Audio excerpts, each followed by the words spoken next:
Hello and welcome back to your most favorite educational channel Magnet Brains. This is your biology teacher पलक रखियानी। आगे आ गए हैं previous year question level 2। कौन सा साल 2017 2017 में जैसे क्वेश्चंस पूछे गए थे नेशनल साइंस ओलंपियाड के बायोलॉजी सेक्शन में, वही सब क्वेश्चंस हम कवर करेंगे।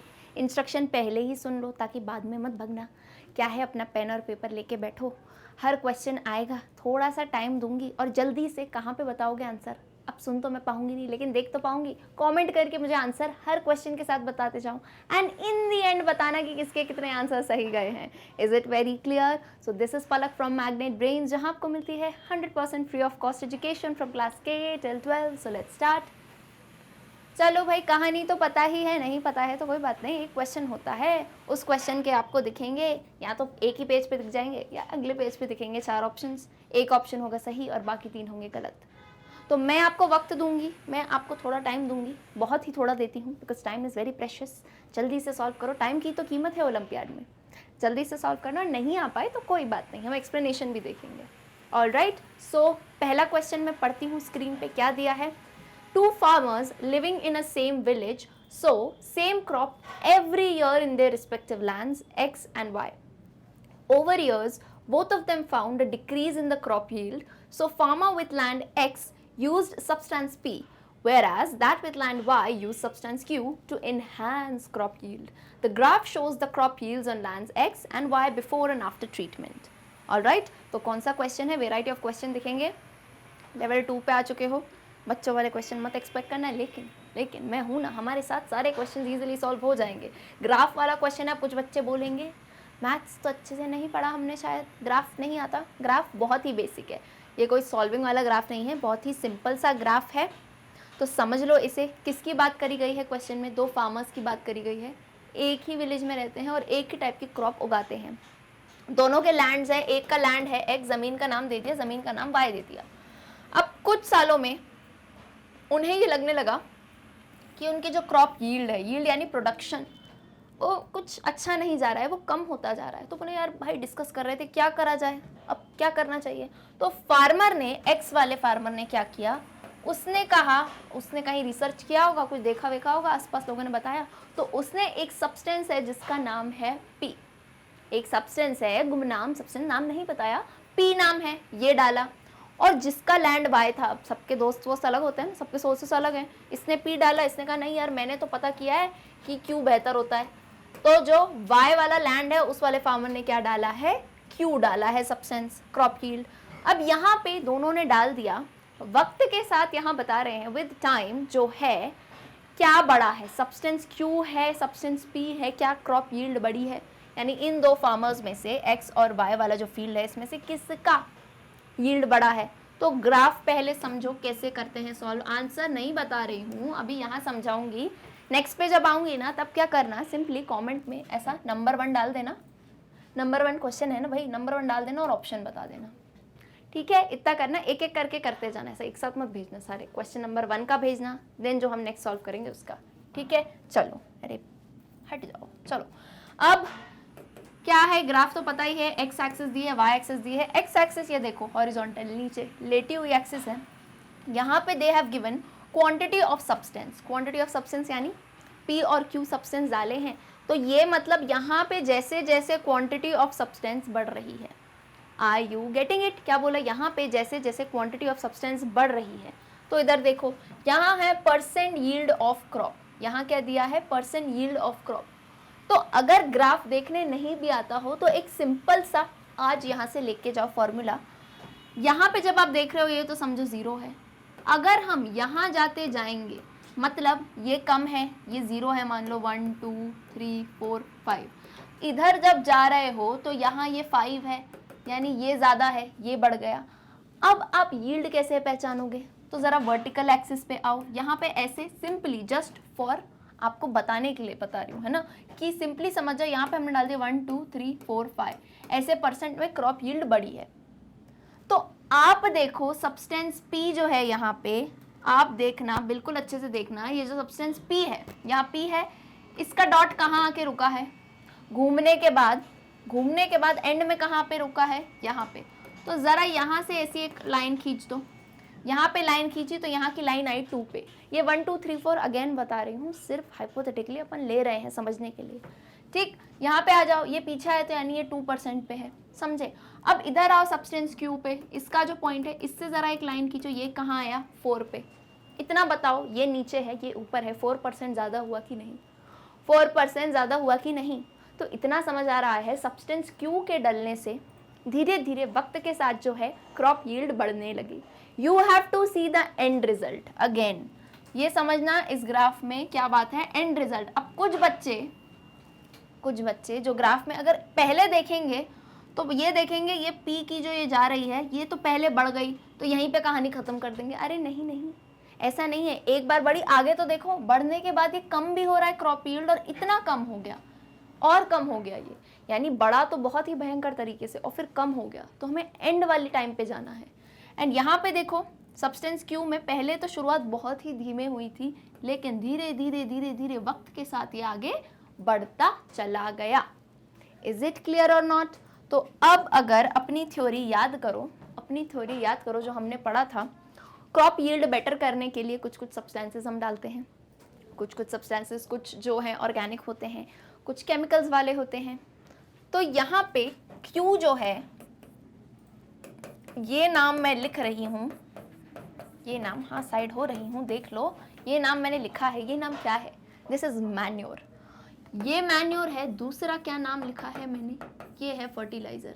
तो ज़रा याद करिए मैन्योर्स फर्टिलाइज़र क्या थे। ये मैन्योर जब हमने डाला था किससे बनता है, एनिमल, प्लांट्स, वेस्ट, स्ट्रॉज, इन सब से मिलके जो बनता है। ये क्यों डाला जाता है सॉइल में, ताकि सॉइल की फर्टिलिटी बढ़े, बहुत सारे ह्यूमस ऑर्गेनिक न्यूट्रिएंट्स बढ़ते जाएं। अब फर्टिलाइज़र क्यों आए थे, फर्टिलाइज़र केमिकली प्रिपेयर होते हैं जस्ट बिकॉज मैन्योर बेचारे स्पेसिफिक नहीं होते। कैसे नहीं होते, स्पेसिफिक। मतलब अगर मान लो प्लांट में से फॉस्फोरस की कमी है तो मैं मैन्योर डालूंगी तो काम नहीं चलेगा, क्योंकि इसमें सब एक साथ प्रेजेंट है। ऑन दी हैंड फर्टिलाइजर हम केमिकली बनाते हैं कि फॉस्फोरस की क्वांटिटी इतनी % दी है तो आप डायरेक्टली ये डाल दो, तो ये केमिकली बने होते हैं। तो अब कितना हमें बहुत ही सिंपल लाइफ से पता है, ऑर्गेनिक चीज़ें यूज़ करोगे, टाइम लगता है, रिजल्ट आने में टाइम लगता है, लेकिन रिजल्ट बेहतर ही होता है with time. On the other hand chemical चीज़ों में उस वक्त तो सब बहुत बेहतरीन दिख रहा है, बहुत अच्छा दिख रहा है, बट आगे चल के टाइम आने पे क्या हो जाता है, ये देखो ये हाल हो जाता है। क्रॉप यील्ड जैसे पहले नॉर्मल थी और नीचे चली गई। तो विच मीन्स इतना समझ रहे हो, सब्सटेंस पी जो है नीचे वाला that would be fertiliser. P क्या होगा, फर्टिलाइजर होगा, और जो है सब्सटेंस क्यू क्या होगा, सब्सटेंस क्यू होगा मैन्योर। इज इट क्लियर और नॉट? नेक्स्ट पेज पे आ गई हूँ, ऑप्शन पढ़ लिए होंगे, तो मुझे अब आंसर बताओ। आंसर में क्या करना है, identify substance P and Q, कर दिया identify, and select the incorrect option. Again कभी भी सॉल्व करो ध्यान रखना, इनकरेक्ट, करेक्ट, ट्रू, फॉल्स पूछा क्या गया है। यहाँ पूछा है गलत वाला स्टेटमेंट बताओ, तो लेट्स रीड द स्टेटमेंट्स। चारों स्टेटमेंट पढ़ती हूँ तब तक आंसर आ जाएगा। Option A, P could decrease soil fertility with time whereas Q could enhance soil fertility with time। बिल्कुल सही बात है, यानी फर्टिलाइजर वक्त के साथ साथ सॉइल फर्टिलिटी कम करेगा बट मैन्योर्स बढ़ाएगा। ओके, बी पे आ जाओ। बी प्रोवाइड्स, यानी fertiliser provide organic matter to soil whereas manure decreases the amount of organic matter in the soil. कैसी बात कर रहे हो, अरे मैन्योर से ही तो क्या बढ़ता है, ह्यूमस बढ़ता है, सॉइल का फर्टिलिटी बढ़ता है, ऑर्गेनिक मैटर बढ़ता है। तो ये बात तो आपने बिल्कुल गलत कह दी। बोलो आंसर मिल गया, अच्छी बात है, लेकिन भगना नहीं है। सारे ऑप्शंस देखते हैं। Option C, P could be nutrient specific. Of course fertiliser chemically prepare होते हैं तो न्यूट्रिएंट स्पेसिफिक होते हैं, whereas Q is not nutrient specific. ठीक है। Option D, P is required by plants in small quantity whereas Q is required in comparatively larger quantity. Again correct, यानी हमारा option B जो मिल चुका है आंसर। जिसने ये मार्क किया, क्या करो अपनी नोटबुक में या कहीं भी साइड में लिखते जाओ कि कितने आंसर सही जा रहे हैं, एंड एंड में मुझे कमेंट करके बताओ। आ जाओ क्वेश्चन नंबर 2 पे। Refer to the given figure and select the correct statement regarding it. Again very easy question, जब तक मैं क्वेश्चन पढ़ूंगी तब तक आंसर आ जाना चाहिए। ये फिगर दिया है, डायग्राम वाला क्वेश्चन है, थोड़ा साइड खसक जाती हूँ, देख लो आराम से। भैया मैं तो देखते ही पहचान गई किसका डायग्राम है, ज़्यादा दिमाग लगाना ही नहीं पड़ा। 4 आपको दिए गए हैं, P, Q, R and S। तो सबसे पहले फर्स्ट स्टेप, आंसर आ गया तो अच्छी बात है, पर मेरा काम तो समझाना है। तो सबसे पहले फर्स्ट स्टेप, डायग्राम आइडेंटिफाई करो। Without a doubt, without a doubt 2 second में आ जाना चाहिए ये नाम, क्लोरोप्लास्ट। किसका डायग्राम देखा है ये हमने? क्लोरोप्लास्ट का। अब क्लोरोप्लास्ट में भी आपको PQRS लेबलिंग दी है, कर लेंगे मैम, कोई बड़ी बात नहीं है हमारे लिए। अब यहाँ लेबलिंग पे देखो, यहाँ पे chloroplast we all know it is a double membrane bound structure. Double यानी 2 मेम्ब्रेन होती है, इनर और आउटर। तो यहाँ पे जो मार्क किया गया है P नाम से, यहाँ मार्क किया गया है आउटर मेम्ब्रेन पे। तो P मैं लिख देती हूँ, ये है आउटर मेम्ब्रेन, ठीक है। P हो गई आउटर मेम्ब्रेन। जब मैं देख रही हूँ Q मुझे यहाँ पे दिख रहा है ऐसे, यहाँ मुझे कॉइन्स होते हैं, सिक्के, ऐसे करते नहीं है छोटे छोटे बच्चे, सिक्के एक के ऊपर एक सजा देते हैं, स्टैक ऑफ कॉइन्स। तो ये जो स्टैक है, ये एक तो थाइलाकॉइड है, लेकिन when I talk about full stack, तो ये पूरा स्टैक क्या होता है? ग्रैना। ग्रैना, ग्रैनी नहीं है, दादी माँ नहीं है, ग्रैना है ये। ग्रैना याद आया कि नहीं? मतलब क्यों क्या हो जाएगा हमारा? ग्रैना। बहुत ही इंपॉर्टेंट है ये। क्यों? यही तो है, कौन? Chlorophyll. This is the site of light reaction, यही होता है फोटोसिंथेसिस। अब आ जाओ, फोटोसिंथेसिस तो और भी जगह होता है, पर लाइट वाला यहाँ होता है, ठीक है। अब आर आ जाओ। आर कुछ नहीं है, जो खाली मैट्रिक्स है, ये जो खाली मैट्रिक्स है वही मार्क कर दिया आर। तो मैट्रिक्स जब कहा क्लोरोप्लास्ट का, सो that is stroma.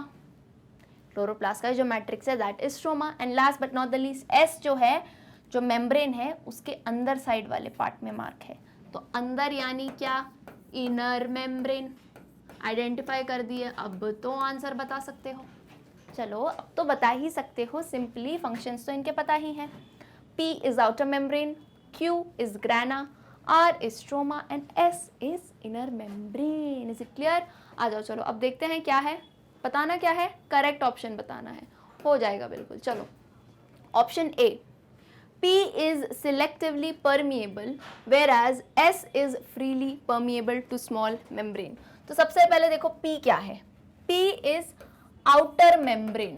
outer membrane की बात है, और दूसरे किसकी बात है? outer और inner membrane।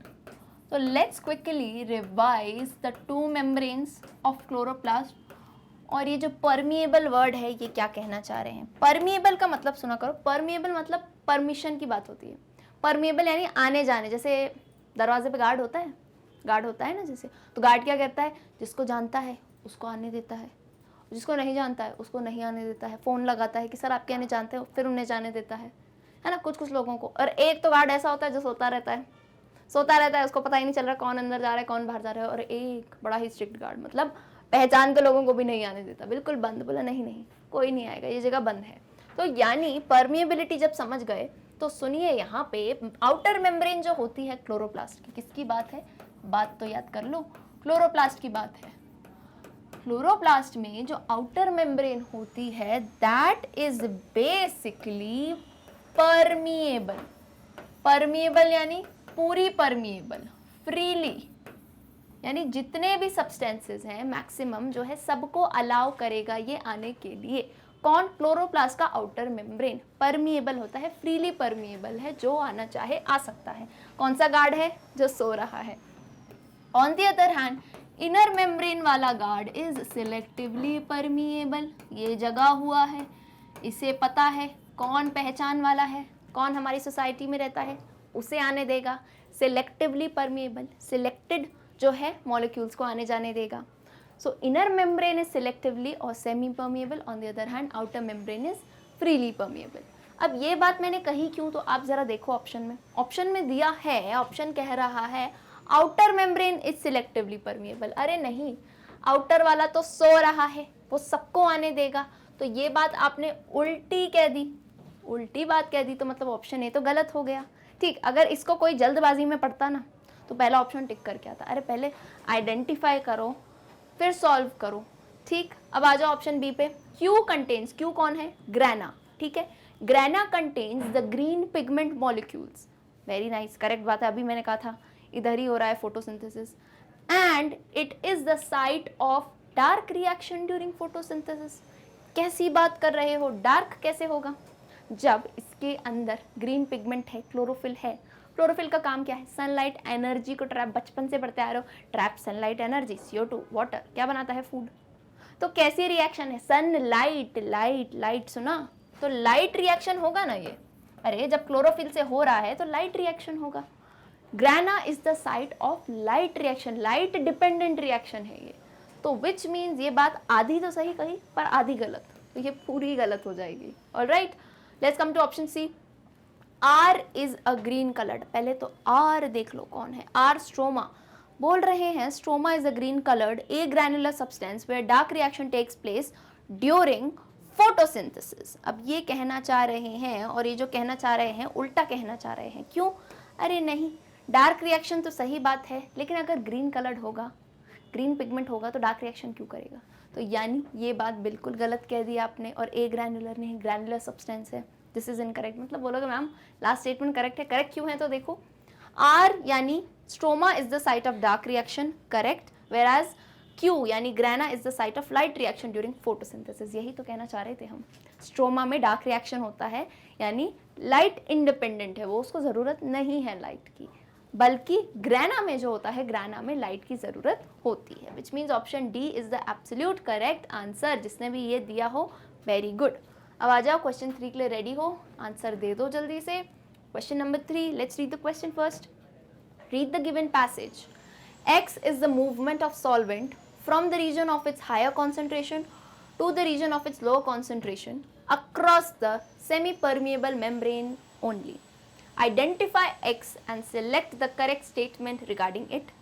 Mr. X दे दिए गए हैं, आइडेंटिफाई करो, और चारों स्टेटमेंट पढ़ती हूँ तब तक टिक टिक घड़ी चल रही है। टाइम बता, ओ आंसर बता दो, टाइम क्या बताओगे? Option A, it is an energy dependent process and therefore always requires carrier proteins. Option B, it is dependent upon kinetic energy of molecules and can occur in both air and liquid form.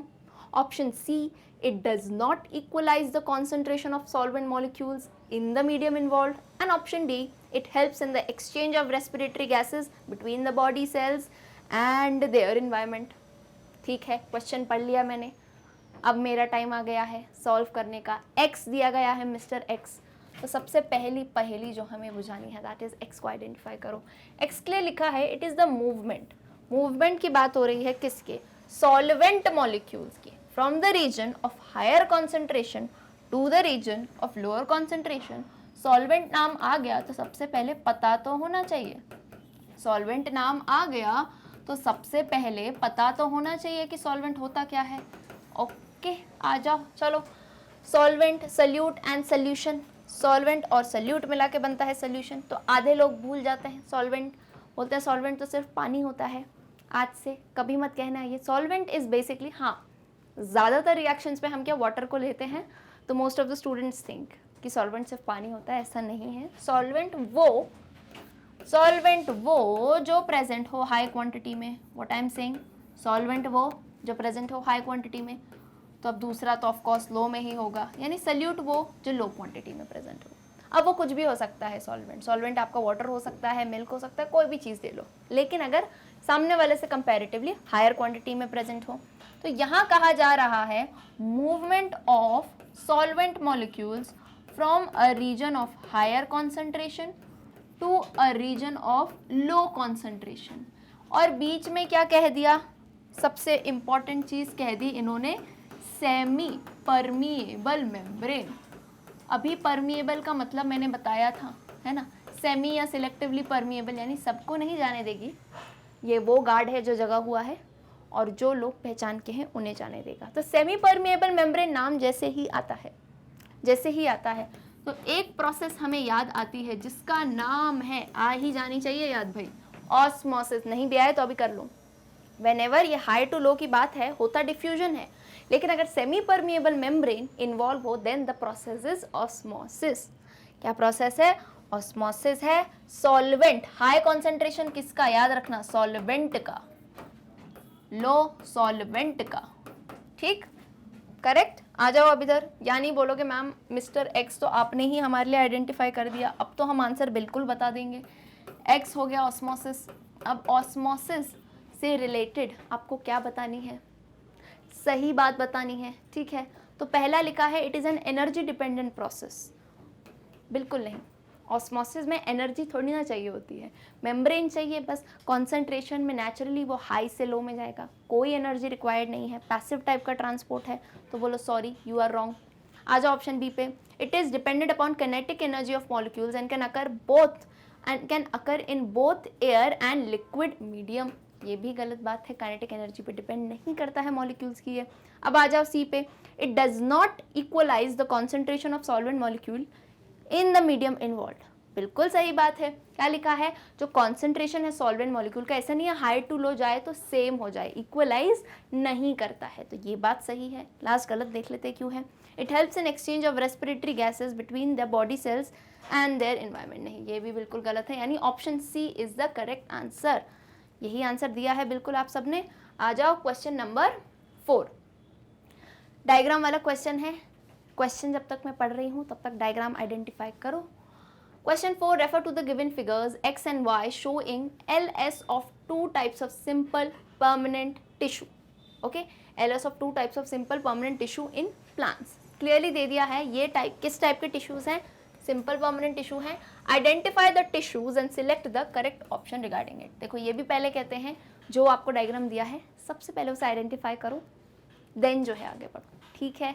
तो अब पहला काम हम ये करते हैं, x और Y को आइडेंटिफाई करते हैं। तो इसके लिए कहानी ज़रा थोड़ी पीछे जाओ। कहाँ जाओगे पीछे, परमानेंट टिश्यूज़ में, उसमें से भी simple permanent tissue. Simple permanent tissue हमने मात्र देखे थे 3 टाइप के, कौन से, पैरेन्काइमा, कॉलेनकाइमा और last but not the least sclerenchyma. ठीक है, याद आ गए। तो इन्हीं 3 टाइप में से ये कोई 2 टाइप होंगे, है ना। 2 ही डायग्राम दिए हैं और हमने पढ़े हैं simple permanent tissue, parenchyma, collenchyma, sclerenchyma.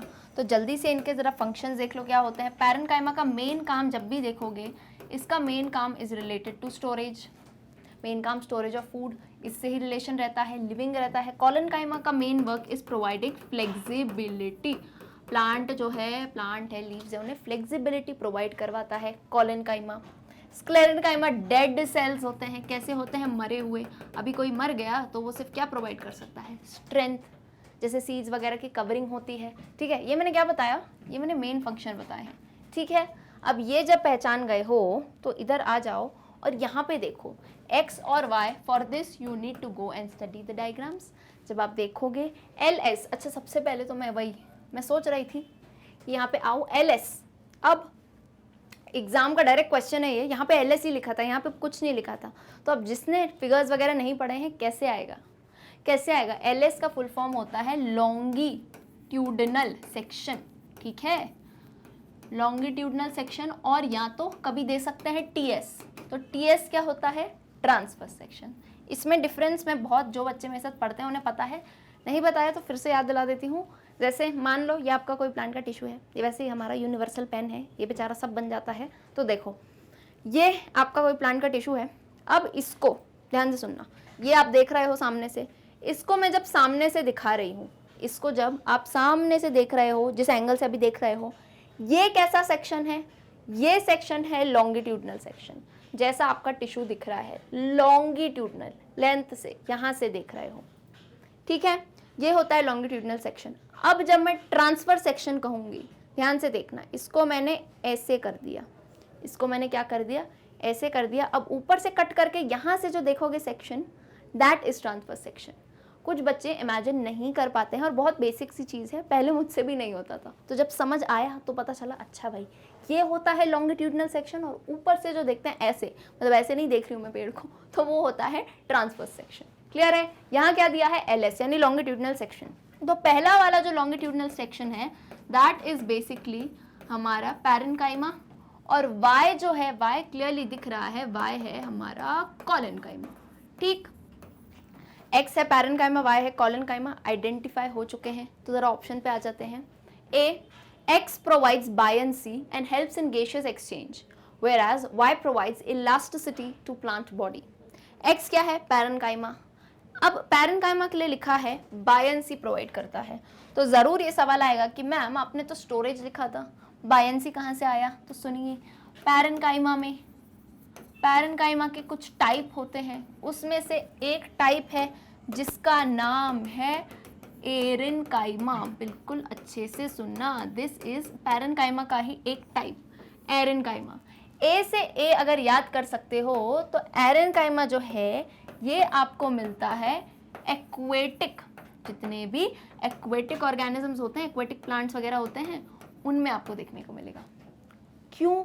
तो एक्वेटिक प्लांट्स देखो, थोड़ा कॉमनली सोचो, पानी में जो रहेगा प्लांट, पानी में, तो उसे क्या ज़रूरत है? क्या वो प्लांट भारी होगा तो बेटर होगा या हल्का होगा? बोलोगे ऑब्वियसली मैम हल्का होगा, क्योंकि भारी होगा तो नीचे ही चला जाएगा बिल्कुल समुद्र के। सही बात है, तो हल्का रखना है। हल्का रखने को क्या कहते हैं? Light weight. लाइट वेट यानी फ्लोट करने में मदद करे, बायंसी, ये वर्ड सुना है, बायंसी मेंटेन करने में मदद करे। तो बायंसी मेंटेन करने के लिए पैरेनकाइमा ही मॉडिफाई होकर एरेनकाइमा बनता है, और ये प्रेजेंट रहता है एक्वेटिक ऑर्गेनिजम्स में, और उन्हें क्या प्रोवाइड करता है? बायंसी। तो अगर इस वाली जगह पे मैं कहूँ कि एक्स प्रोवाइड्स बायंसी, सही मानोगे ना? क्योंकि एरेनकाइमा क्या है? It is a type of parenchyma only, so this is absolutely correct. आधी बात सही थी, पूरा देख लेते हैं। And helps in gaseous exchange, ठीक है। Whereas Y provides elasticity to plant body. Y कौन है? कॉलेनकाइमा है। इलास्टिसिटी, अभी पीछे फ्लेक्सिबिलिटी लिखा है, अरे वही तो बात है, इलास्टिक फ्लेक्सिबिलिटी, वही बात हो गई है ना। यानी कि प्लांट की जो लीव्स वगैरह हैं, कोई विंड आई यूँ आई तो वो प्लांट ऐसे डांस कर सके और अपनी जगह पर खड़ा रह सके, टूटे नहीं, इलास्टिक बना रहे, उसमें मदद करता है कॉलेनकाइमा। मतलब वेरी क्लियरली, बहुत ही अच्छे से पहला ऑप्शन मिल चुका है, करेक्ट यही आंसर दिया था ना, वेरी गुड। चलो आ जाते हैं क्वेश्चन नंबर 5 पे। चलो क्वेश्चन नंबर 5 अगेन ये फ्लो चार्ट वाला है। Refer to the given flow chart and select the incorrect statement regarding W, X, Y and Z। अब फ्लो चार्ट वाला क्वेश्चन है, कुछ फीचर्स दिए हैं, नो यस लिखा है, आपको आइडेंटिफाई करना है। तो मैं देख पा रही हूँ W, X, Z और Y, तो ऐसे अपन यहाँ लिख देते हैं। पहले इन चारों को आइडेंटिफाई करेंगे, देन सॉल्व करेंगे। फर्स्ट देखो क्या लिखा है, फर्स्ट लिखा है it is a membrane bound organelle. पहला फीचर क्या है? It is a membrane bound organelle. No लिखा है नहीं, मेम्ब्रेन बाउंड नहीं है W। तो आई रिमेंबर, कोई भी मेम्ब्रेन से बाउंड जो नहीं है that is ribosome. Okay, ribosome एक बिना मेम्ब्रेन बाउंड ऑर्गेनल है। ओके, तो अब आ जाओ नीचे, यहाँ पे नो तो हो गया, यस की बात करा है। अब यहाँ लिखा है it is bounded by a single membrane. ध्यान से सुनना, कंफ्यूज नहीं हो जाना, क्या है इसमें? It is bounded by a single membrane, and right side में लिखा है नहीं, लिखा है मेम्ब्रेन से बाउंड तो है पर भैया सिंगल मेम्ब्रेन नहीं है। तो एक बात बताओ, सिंगल नहीं है तो हमने दो ही टाइप की तो मेम्ब्रेन देखी है, एक सिंगल एक डबल। अगर सिंगल नहीं है तो डबल मेम्ब्रेन है। डबल मेम्ब्रेन के कितने स्ट्रक्चर हैं याद कर लो, माइटो हो गया, माइटोकॉन्ड्रिया, क्लोरोप्लास्ट, न्यूक्लियस, ये सब हो गए। ओके, ये लिख दिया। अब आ जाओ इधर नीचे, लिखा है यस सिंगल मेम्ब्रेन बाउंड है, ठीक है भाई। उसमें भी क्या? It brings about detoxification in the liver cells. क्या बात बोली है? It brings about detoxification in the liver cells. तो जब मैंने याद किया लिवर सेल्स में डिटॉक्सिफिकेशन का काम कौन कर रहा था? ये थी हमारी SER, स्मूथ एंडोप्लाज्मिक रेटिकुलम, ठीक है। यस की बात हो गई। अब इधर आ जाओ no, it plays important role during metamorphosis in frog. Very clearly metamorphosis in frog हमने देखा है, लाइजोसोम। याद करो, मेटामॉर्फोसिस मतलब क्या होता है? कोई भी लार्वा जब अडल्ट में कन्वर्ट होता है तो अपने लार्वल फॉर्म्स की कुछ चीज़ें छोड़ता है, जैसे किसी को टेल हटानी है, किसी को बाल हटाने हैं। तो मेटामॉर्फोसिस इन फ्रॉग में लाइजोसोम जो है ये इसकी टेल वगैरह खाने में मदद करता है, डाइजेस्ट करता है ये तो वैसे भी सब कुछ। तो बोलता है मैं टेल खा लेता हूँ, तू बड़ा हो जा, तू अडल्ट बन जा, ठीक है। तो समझ गए, W, X, Z और Y आइडेंटिफाई कर लिए। अब आओ ऑप्शन देखते हैं, बताना क्या है? इनकरेक्ट वाला ऑप्शन। चलो let's see, W could be abundant। W कौन है? Ribosomes could be abundant in RBC, whereas X could be absent in xylem parenchyma। Okay, देख लेते हैं। W जो है राइबोसोम्स abundant रहेंगे RBCs में, whereas X could be absent in xylem। नहीं, ये बात तो हमने देखी ही नहीं है, यानी ये ऑप्शन हो गया हमारा इनकरेक्ट, ठीक है। B, Y provides energy during starvation whereas Z provides surface for synthesis of steroid hormones। Y कौन है? लाइजोसोम है, एनर्जी ड्यूरिंग स्टार्वेशन। स्टार्वेशन जब भूख लगती है तो लाइजोसोम्स क्या करते हैं, जो फूड है कुछ सेल ऑर्गेनल्स हैं उन्हें ही डाइजेस्ट कर लेते हैं एनर्जी देने के लिए। whereas Z provides, SER provides synthesis of steroid hormones, correct. आ जाओ next, W helps in synthesis of protein। W ribosomes हैं, प्रोटीन सिंथेसिस में मदद करते हैं, बिल्कुल सही बात है। Y secretes enzymes which are use for breaking limiting membrane of eggs. Okay, अब आ जाओ लास्ट वाले पे। X could provide intermediate for synthesis of certain steroids and cytochrome whereas Z stores calcium for release during muscle contraction। बिल्कुल सही बात है, मतलब करेक्ट आंसर मिल चुका है ऑप्शन ए। करेक्ट यानी incorrect statement, that is a. Clear है? चलो यही आंसर दिया है तो वेल एंड गुड। अच्छा नोट करते जा रहे हो ना, भूलना नहीं, इतने सही दिए हैं, लास्ट में देखना सबसे ज़्यादा किसको मिले हैं मार्क्स। Alright, question 6। चलिए टेबल वाला क्वेश्चन है। What you have to do, read the given table and identify the correct pair of differences। Cryptogam and phanerogams की डिफरेंसेस दिए हैं, क्रिप्टोगैम एंड फेनोरोगैम के डिफरेंसेस दिए हैं। आपको बताना है कि करेक्ट पेयर कौन सा है डिफरेंस का, 1 है, 2 है, 3 है, 4 है या कोई ज़्यादा है, और उसके बाद you just have to tell कौन सा वाला करेक्ट है। तो ये तो लिख के बता सकते हो, है ना। क्या करना, ऑप्शन की ज़रूरत नहीं है, 1 2 3 जो भी है ना, नंबर ही लिख के बता दो क्वेश्चन नंबर 6 डाल के। क्रिप्टोगैमी एंड फेनोरोगैम्स, इससे पहले जल्दी से याद कर लो, जल्दी से जो है याद कर लो क्रिप्टोगैम्स क्या होते हैं।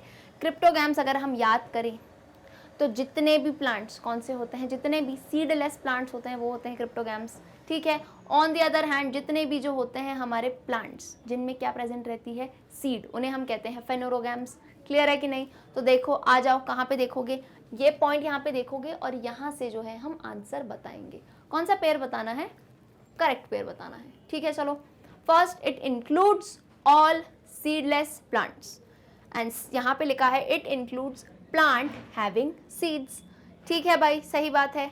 अब सेकंड क्या है, it has only vascular plants, तो ये बात तो आपने गलत कह दी, ये बात तो आपने गलत कह दी, सिर्फ वैस्कुलर प्लांट्स नहीं होते क्रिप्टोगैम में। क्रिप्टोगैम कौन हुए, चलो बोलो मैम इतना बता ही दो, अब क्रिप्टोगैम कौन होता है, सी लिख देती हूँ और पी लिख देती हूँ।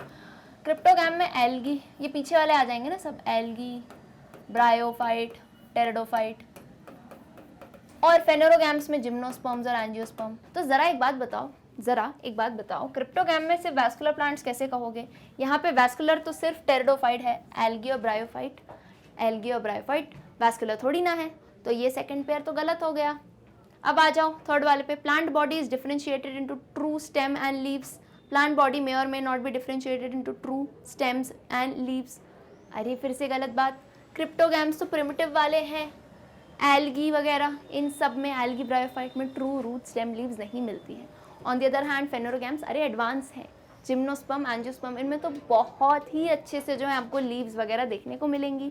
सेकंड थर्ड पॉइंट भी गलत। फोर्थ देखते हैं, water is required for fertilisation, water is not required for fertilisation. तो बोलो मैम ये पॉइंट कैसे याद करें? क्रिप्टोगैम में याद आ रहा है, कौन आता है हमारा ब्रायोफाइट। ब्रायोफाइट एक्चुअली तो बोलोगे हाँ लैंड पे रहता है, कोई दिक्कत नहीं है, लेकिन इसकी एक डिमांड है, इसकी डिमांड है कि फर्टिलाइजेशन के लिए मुझे पानी चाहिए। फर्टिलाइजेशन यानी मेल और फीमेल गेमेट के फर्टिलाइजेशन के लिए मुझे पानी चाहिए।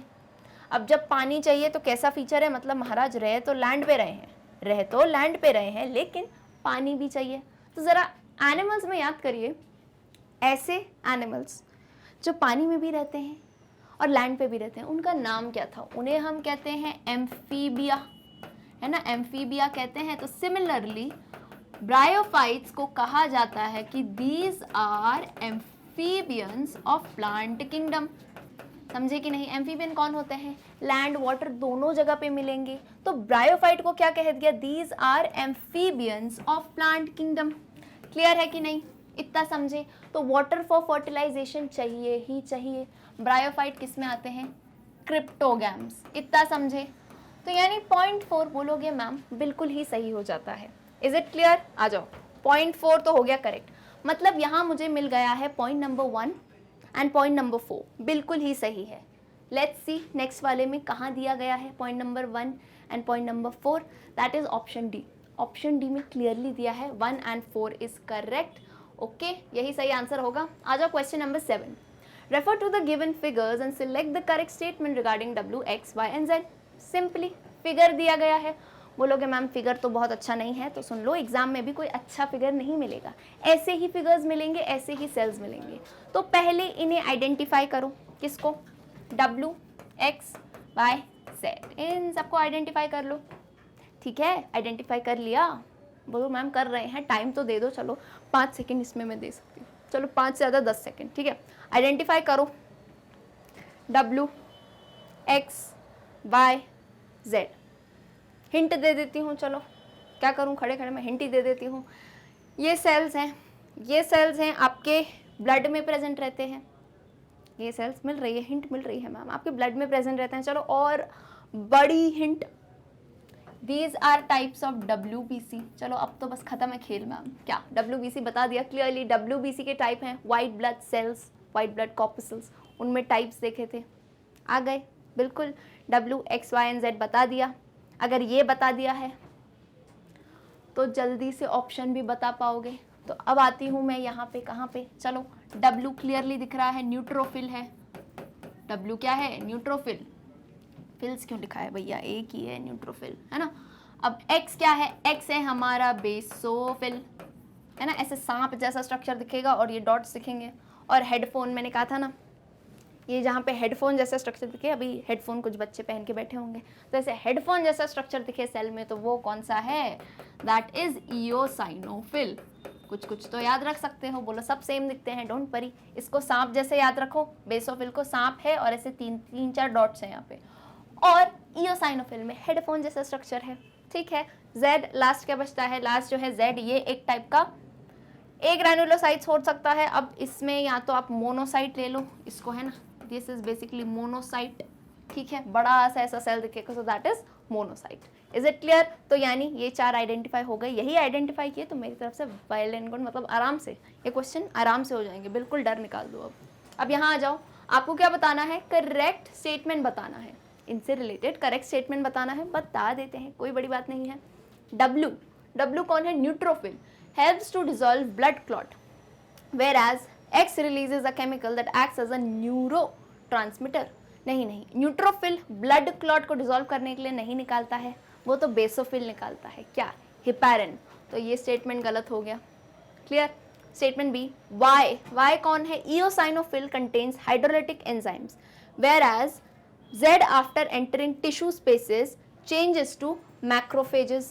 Y के लिए क्या लिखा है, Y है ईओसाइनोफिल, ये हाइड्रोलाइटिक एंजाइम कंटेन करता है, बिल्कुल ही सही बात है, ये तो सही बात कह दी। और Z जो है यानी मोनोसाइट, देखो मोनोसाइट क्या होता है, टिश्यू स्पेस में जब भी एंटर करता है ना ये, तो ये किस में बदल जाता है, मैक्रोफेज में, किस में कन्वर्ट हो जाता है, मैक्रोफेज में। तो यानी ऑप्शन बी इज करेक्ट। फिर भी बाकी के चेक कर लेते हैं। सी, X releases a chemical, X कौन है, X releases a chemical that helps to dilate blood vessels। Neutrophil नहीं, अभी ही मना किया था पीछे। W, X and Y are produced only in bone marrow, whereas Z is produced only in lymph nodes। ऐसी कोई बात नहीं है, यानी ऑप्शन बी मिल चुका है हमें, हमारा करेक्ट आंसर यही दिया था, तो वेरी गुड, टिक कर लेना। आ जाओ आप क्वेश्चन नंबर 8 पे। Read the given statements regarding 2 different types of organisms P and Q and identify them। क्या करना है इस क्वेश्चन में, पूरा क्वेश्चन एक ही जगह है तो सॉल्व करके बता सकते हो जल्दी से। 1, 2 and 3 3 स्टेटमेंट दिए गए हैं। स्टेटमेंट में P and Q कुछ हैं वेरिएबल्स, उनके बारे में पहचानना है, तो रीड करो, पहचानो एंड देन इन चारों में से करेक्ट ऑप्शन बता दो।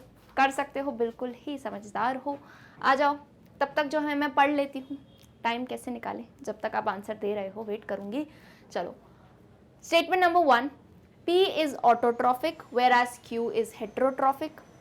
Statement number 2, cell wall in P is made up of cellulose whereas in Q it is made up of chitin।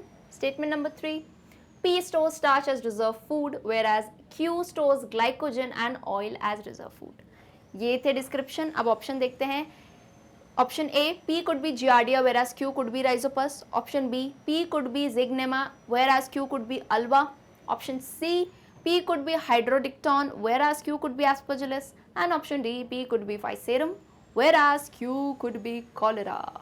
नहीं, कॉलेरा तो बीमारी होती है, क्लोरेला। चलो आ जाओ यहाँ पे, जब तक दे रहे हो आंसर, ठीक है, मैं तो सॉल्व कर लेती हूँ, ठीक। आ जाओ, P and Q क्या है।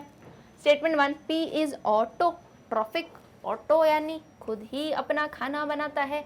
Q हेट्रोट्रॉफिक है, तो वो जो अपना खाना खुद बनाते हो कौन है, जिनके लिए हम थैंकफुल हैं, हमारे प्लांट्स, ठीक है। कौन है जो खाना खुद बनाते हैं, हमारे plants.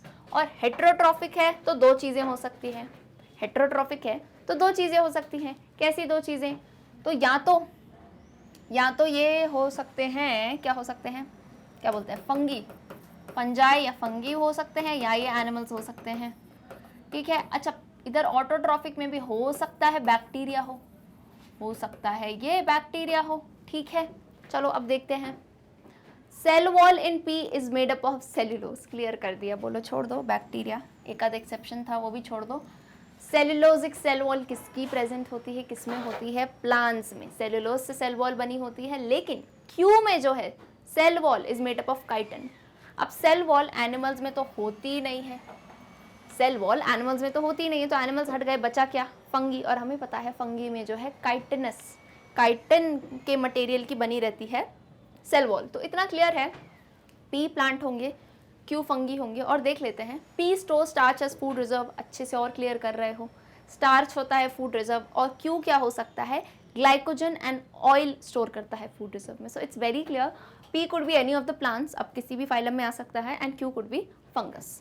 So let's read the options. अच्छा ऑप्शन में क्या क्लियरली नहीं दिया है, इन्हीं का एग्जाम्पल दे दिया गया है। सो व्हाट्स इंपॉर्टेंट, एग्जाम्पल याद करने हैं। चलो, ए लिखता है पी कुड बी जियार्डिया, अरे giardia, P plant, giardia is not a plant, it is an animal, so parasite होता है ये, तो सॉरी ए तो गलत हो गया। बी, पी कुड बी ज़िग्नेमा, ठीक है ज़िग्नेमा हो सकता है, प्लांट्स में आता है। Whereas Q could be अलवा, अलवा कैसे होगा, अलवा हलवा नहीं है ये अलवा है। अलवा क्या होता है, ये तो एक टाइप का एल्गी होता है, एल्गी आता है प्लांट्स में, ना कि फंगस में, तो आप भी गलत हैं। Let's read option C, P could be hydrodictyon, hydrodictyon क्या है, this is a type of algae, तो एल्गी प्लांट्स में आता है, यानी ये बात सही है। Whereas Q could be aspergillus, aspergillus is a fungus, तो यानी ये बात पूरी सही है, option C is the correct answer. Very easy question, let's move on to next question. Question number 9, X is a conducting tissue that is involved in bidirectional transport of materials in a plant. X is dash. Very easy, सब मुझे लगता है सबसे ज़्यादा इसके answer आने चाहिए। Let's see, ये बहुत ही इजी क्वेश्चन है। अब क्या है, कुछ बच्चे ये मत सोचना कि लेवल 2 में आ गए हैं, इतना इजी क्वेश्चन कैसे, दे डू दीज थिंग्स। इतना सिंपल क्वेश्चन पूछ देंगे कि बच्चा घबरा जाता है, मतलब डबल ओवर थिंकिंग करता है कि पूछ कैसे लिया। पूछ सकते हैं डायरेक्ट क्वेश्चन पूछ सकते हैं। तो क्वेश्चन नंबर 9 का ज़रा जल्दी से आंसर बताओ मुझे, क्या है। Option A phloem, option B xylem, C meristem, D sclerenchyma. अब एक्स के लिए लिखा है, एक्स मिस्टर एक्स क्या है, एक कंडक्टिंग टिश्यू है। कंडक्टिंग यानी जो कुछ ना कुछ कंडक्ट कर रहा हो। अब क्या कंडक्ट कर रहा है बता दिया है, bidirectional transport of materials. अच्छा अब आपको पानी, फूड ये नहीं बताया, क्या बोला, मटेरियल, लेकिन सबसे बड़ी हिंट दे दी। देखो फूड, हमने तो फूड और वाटर से याद किया मैम, तो जब मैंने कहा पूरी पढ़ाई किया करो, आधी अधूरी नहीं। बाय डायरेक्शन यानी क्या, दोनों डायरेक्शन में, अपवर्ड भी डाउनवर्ड भी ट्रांसपोर्ट करेगा। तो ये किसका काम है, देखो फूड जो होता है वो रूट से भी जाना होता है ऊपर, और लीव्स में खाना बनता है तो उन्हें नीचे भेजना पड़ता है, यानी खाना जो है ऑर्गेनिक मटेरियल ऊपर नीचे दोनों डायरेक्शन में बाय डायरेक्शनली जाता है। तो दोनों डायरेक्शन में फूड का साउंड किससे आता है, फ से। सो आई टोल्ड यू, फ से फ को याद रखो, फूड से फ्लोएम को याद रखो, यानी कंडक्टिंग टिश्यू प्लांट्स में जो कि फूड ट्रांसपोर्ट करता है दोनों डायरेक्शंस में bidirectional, that is phloem. So very easy, very simple, answer बिल्कुल सही दिया होगा, option A phloem. Let's come to question number 10। Read the given statements regarding different types of epithelial tissue. 3 statement है epithelial tissue के। Then what you have to do, in statement से related गलत आपको statement choose करना है। तो सबसे पहले आर वर्क इज 1 2 3, इन्हें ज़रा आइडेंटिफाई कर लेते हैं, कोई बड़ी बात नहीं है, कर सकते हैं। Statement 1, P lines nasal passage and central part of spinal cord. P ऐसा एपिथेलियल, देखो हिंट दे दिया है, एपिथेलियल टिश्यूज़ की बात है, तो अपनी जो टाइम मशीन है ज़रा वहाँ लेके जाओ, एनिमल टिश्यूज़ में जब एपिथेलियल टिश्यू पड़े थे। पी क्या है, नेजल पैसेज और central part of spinal cord को ये लाइन करता है। तो एक ही बहुत ही इंपॉर्टेंट टाइप का एपिथेलियम पड़ा था, स्यूडो, यहाँ नाम लिखती हूँ, ये याद आए तो बताना, स्यूडो स्ट्रैटिफाइड। कैसा है, स्यूडो स्ट्रैटिफाइड कॉलमनार एपिथीलियम, याद आया कि नहीं? स्यूडो स्ट्रैटिफाइड कॉलमनार एपिथीलियम, ये हमने देखा था, जो हमारा नेजल पैसेज होते हैं उसे लाइन करता है, एंड मोर ओवर हमारी स्पाइनल कॉर्ड का जो सेंट्रल पार्ट होता है उसे भी ये लाइन करता है। तो PSCE लिख दूँ, स्यूडो स्ट्रैटिफाइड कॉलमनार एपिथीलियम। ये पूरा इसलिए यहाँ लिखा क्योंकि वहाँ मैं शॉर्ट फॉर्म लिखने वाली थी, ठीक। यानी फर्स्ट तो आइडेंटिफाई हो गया। सेकेंड आ जाओ, Q lines pancreatic and salivary ducts. तो डक्ट्स की लाइनिंग जब भी कही थी, डक्ट्स की लाइनिंग मतलब क्या? सिक्रीशन, एब्जॉर्प्शन, एक्सक्रीशन, ये काम है। तो डक्ट्स की लाइनिंग में आपको कौन मिलेंगे? सिंपल वाले, बिल्कुल ही सिंपल वाले क्यूबॉइडल एपिथीलियम। क्यूबॉइडल एपिथीलियम कौन? अरे वही जो क्यूब शेप में प्रेजेंट थे, याद आए कि नहीं? बोलोगे मैम इतना बेकार क्यूब बनाया है आपने, तो आप बना लेना अच्छा सा। क्यूबॉइडल एपिथीलियम, ये याद आ रहे हैं, ऐसे क्यूब लाइक के सेल्स थे, ओके। सेम इनकी हाइट थी, सेम विड्थ थी। तो ये कहाँ मिलते हैं? जहाँ पे सिक्रीशन एब्जॉर्प्शन का काम हो, ठीक है। जैसे पैनक्रियाटिक एंड सलाइवरी डक्ट्स, मतलब सेकंड वाला भी आइडेंटिफाई कर ही दिया। लास्ट आ जाओ थर्ड वाले पे, R lines gall bladder and intestine. Gall bladder, intestine, stomach, इन सब की लाइनिंग में आपको देखने को मिलेगा क्या? कॉलमनार एपिथीलियम, क्योंकि इधर भी काम किसका है? एब्जॉर्प्शन का काम है, columnar epithelium, simple columnar epithelium. तो यानी आइडेंटिफाई हो गए फर्स्ट, सेकंड, थर्ड। इन्हीं के बेस पे आ जाओ नेक्स्ट वाले स्लाइड पे, क्या करना है? Identify PQNR and select incorrect statement regarding these, okay. Incorrect, गलत स्टेटमेंट बताना है। Let's see A, P could be ciliated cuboidal epithelium. P could be ciliated cuboidal epithelium which also lines intestinal gland. Okay, P, Q और R है, ठीक है भाई, कोई बात नहीं, PQR लिख देते हैं। नहीं, P तो हमने क्या देखा है? स्यूडो स्ट्रैटिफाइड कॉलमनार एपिथीलियम है, तो ये गलत है। Q could be simple cuboidal epithelium, ठीक है, and it also lines ovaries and sperm producing tubules. नहीं, ओवरीज जो है हमारी फेलोपियन ट्यूब्स वगैरह है, वहाँ पे आपको क्या दिखेगा? सीलिएटेड वाला दिखेगा, तो ये तो गलत बात हो गई again. R could be columnar epithelium, ठीक है, and it also line stomach, very correct. अभी मैंने एक लाइन बोल ही दी बोलते बोलते कि columnar epithelium, gall bladder, intestine और स्टमक में देखने को मिलेगा, मतलब ऑप्शन सी सही है। ऑलराइट, यानी option C is the correct. अच्छा, इनकरेक्ट आंसर बताना है, लो भैया इनकरेक्ट आंसर हमें इसमें बताना है, तो ये बात हमने क्या कह दी? ये तो सही है, P, Q and R could line tympanic cavity of middle ear. P, Q, R क्या है? Pseudo stratified columnar, simple cuboidal columnar. These can line tympanic activity of middle ear, thyroid follicles and pancreatic lobules. बिल्कुल correct बात है। और Q की बात कही गई थी यहाँ पे, Q क्या है? सिंपल क्यूबॉइडल एपिथीलियम है। Simple cuboidal epithelium, fallopian tube की बात नहीं है यहाँ पे। बोलो मैम आज क्या आपको नींद आ रही है? नहीं, देखो तभी कहती हूँ जो इनकरेक्ट बताना है वो ध्यान से देखा करो, ओके। फेलोपियन ट्यूब की बात नहीं है यहाँ पे। फेलोपियन ट्यूब की बात होती तो प्रेजेंट होता सीलिया, लेकिन यहाँ किसकी बात है? ओवरीज की बात है और स्पर्म प्रोड्यूसिंग ट्यूब्यूल्स की बात है, तो वहाँ पे सिक्रीशन का काम होता है, तो सिंपल क्यूबॉइडल एपिथीलियम आपको वहाँ भी देखने को मिलेगा। तो पहला स्टेटमेंट मिल गया, दैट इज ऑप्शन जो है हमारा इनकरेक्ट है। क्लियर है? Let's come to question number 11। Refer to the given Venn diagram and select the correct statement regarding X, Y and Z. आपको एक वेन डायग्राम दिया गया है, वेन डायग्राम यहाँ है मतलब, और आपको करेक्ट स्टेटमेंट बताना है। वेन डायग्राम में कुछ नहीं होता है, बहुत ही सिंपल है। कुछ फीचर्स दिए हैं, एक्स वाई जेड दिए हैं, जो जिसकी बाउंड्री में आएगा उसमें वही फीचर होगा।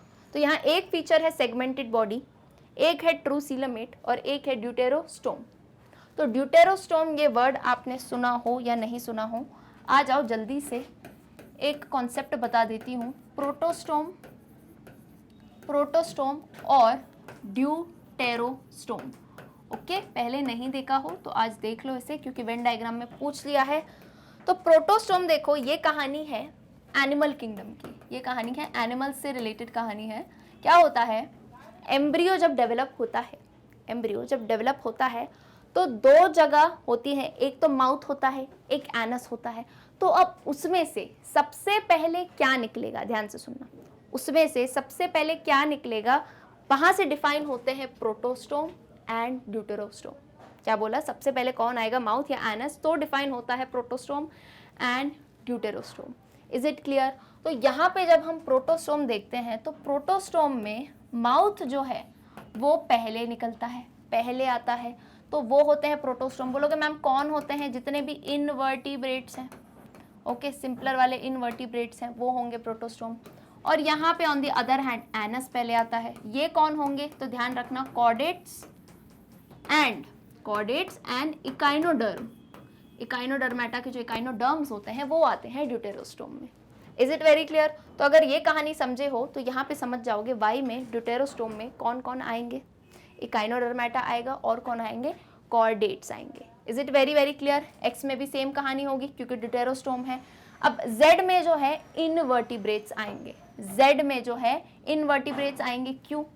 क्योंकि ये ड्यूटेरोस्टोम नहीं है, मतलब प्रोटोस्टोम है। Is it clear? तो इस बेस पे जरा मुझे बता दो आंसर क्या होगा। आंसर ऑप्शंस मैं पढ़ लेती हूँ, अच्छा और इजी क्वेश्चन है, हो जाएगा। Option A, X could be necturus having 12 pairs of cranial nerves.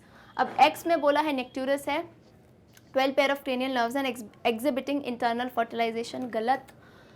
Y could be aplysia, Y aplysia होगा। अब एप्लीशिया कहाँ से आएगा यहाँ पे, Y में तो ड्यूटेरोस्टोम है, एप्लीशिया इज नॉट अ ड्यूटेरोस्टोम, तो बोल दो sorry, this is also incorrect.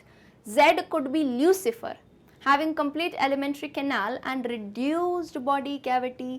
किसकी बात कर रहे हैं, Z की, तो बिल्कुल सही बात है, ल्यूसीफर हमारा इन्वर्टिब्रेट, प्रॉन्स में आता है ये, प्रॉन्स यानी अर्थ्रोपोडा में, तो Z मैंने कहा ही था इन्वर्टिब्रेट होंगे। So this statement is correct, यानी ऑप्शन सी मिल चुका है हमें हमारा correct answer. Clear? Question number 12, Garima collected 2 stems from different plants X and Y. In order to identify the plants, she prepared the slides of both stems and observed them under the microscope. Her observations are shown in the given figures. अब क्या है, question है थोड़ा based है किस पे, एक लड़की है, बच्ची है गरिमा, ओके, आपकी जैसी ही है, क्लास 9 में पढ़ती है। उसने क्या किया, उसने 2 स्टेम के जो है सैंपल कलेक्ट करे अलग अलग प्लांट से X एंड Y। अब उसको क्या पता था, उसको ये तो नहीं पता था कि प्लांट्स कौन से हैं, उसने तो सैंपल ले लिया। उसने क्या किया, उसने स्लाइड्स प्रिपेयर करी दोनों की और माइक्रोस्कोप के अंदर उन्हें ऑब्जर्व किया। सो ऑब्जर्वेशन में प्लांट X का ऐसा दिखा है कुछ नज़ारा और प्लांट Y का ऐसा दिखा है। What you have to do, identify plants X and Y and select the incorrect option regarding them. मतलब पहले इन्हें पहचान लो कौन है ये, पहचानोगे तभी तो फीचर्स याद आएंगे। And then out of these 4 options you have to tell कौन सा इनकरेक्ट, गलत बात कही गई है। तो इसमें अगेन बहुत ही इजी क्वेश्चन है, X एंड Y क्या है पहले तो पहचानो जल्दी से, ठीक है? जब तक मैं 5-10 सेकेंड दे रही हूँ। X देख लो क्या है, फीचर्स बता दूँ, देखो रिंग लाइक में दिख रहा है X में अरेंजमेंट रिंग जैसा है और Y में फैले फैले हैं। तो ऐसे कौन से स्टेम्स देखे थे हमने, कौन से टाइप के, चलो और बढ़िया हिंट दे देती हूँ, कॉटिलिडन्स पे बेस्ड है। अब तो ख़त्म है, बोलो मैम अब तो समझ ही गए कि X क्या होगा और Y क्या होगा। अभी X और Y पहचान गए, ये अभी आपकी टर्न ही चल रही है आंसर देने की, ठीक है? पहचान गए X और Y क्या है, तो जल्दी से चारों स्टेटमेंट में पढ़ देती हूँ और जो करेक्ट आंसर है क्वेश्चन नंबर के साथ लिख के बताओ। Option A, leaves of plant X mostly has reticulate venation, whereas that of plant Y mostly has parallel venation. Option B, flowers of plant X are usually trimerous, whereas that of plant Y are usually pentamerous. Option C, seeds of plant X have 2 cotyledons, whereas that of plant Y has only 1 cotyledon. And last option, option D, plant X usually bears taproot system, whereas plant Y usually bears fibrous root system. ये 4 option है इन्हीं पे based. Hopefully बहुत ही जल्दी, वैसे ही तो fast हो आप लोग, आंसर दे दिया होगा। तो अब आती है मेरी टर्न, अब मैं बता देती हूँ क्या है ये दोनों X और Y। अब जिसने नहीं दिया आंसर कोई बात नहीं, इधर आ जाओ, यहाँ देख लो X क्या है। X में जब भी कितने सारे क्वेश्चंस कराए हैं, ऐसा जिस भी स्टेम में रिंग लाइक स्ट्रक्चर दिखे। अब ये क्या है, अरे ये वैस्कुलर बंडल्स हैं, जाइलम और फ्लोएम के बंडल दिखे थे, तो रिंग लाइक स्ट्रक्चर ऐसे रिंग में बहुत ही सुंदर तरीके से अरेंज्ड हो, तो वो आपको कहाँ देखने को मिलेंगे, ये आपको देखने को मिलेंगे डाइकॉट प्लांट्स में। डाइकॉट यानी डाइकोटिलिडन। तो शुरुआत में जो हिंट दी थी अगर अच्छे से सुन ली तो यही लिखा होगा, ये लिखा है, तो वेरी गुड। डाइकोटिलिडन होगा X, डाइकॉट स्टेम है, and Y on the other hand ऐसे फैले हुए हैं। ये दूसरा क्या होता है, मोनोकॉट होता है ना, एक ही कॉटिलिडन वाला, which means Y is monocot stem. अब अगर इतना इजीली ये हो गया identify, now what you need to know, आपको इनके फीचर्स पता होने चाहिए। तो डाइकॉट मोनोकॉट के फीचर्स मैंने बताए ही थे, अगर याद हो क्या क्या होते हैं। अब यहाँ पे जो जो पॉइंट्स दिए हैं उन पे बेस मैं फीचर बता देती हूँ, रिकॉल कर लेते हैं। पहला पॉइंट दिया है plant x has mostly reticulate venation whereas that of Y is mostly parallel venation. तो इसके लिए जल्दी से ज़रा रिकॉल कर लेते हैं अगेन, क्या वेनेशन, या रिकॉल करोगे venation. Venation is very simple, जो लीव्स होती हैं पत्तियाँ, उसमें क्या लीव्स में अरेंजमेंट ऑफ वेन्स। अब बोलो कौन सी वेन्स, वो जो हमारी बॉडी में दौड़ रही हैं। अरे लीव्स में भी तो वेन्स होती हैं, तो उन वेन्स का अरेंजमेंट कैसे किया गया है उसे कहते हैं वेनेशन। Is it clear? अगर पहले याद नहीं हो तो अब भी कर लेना।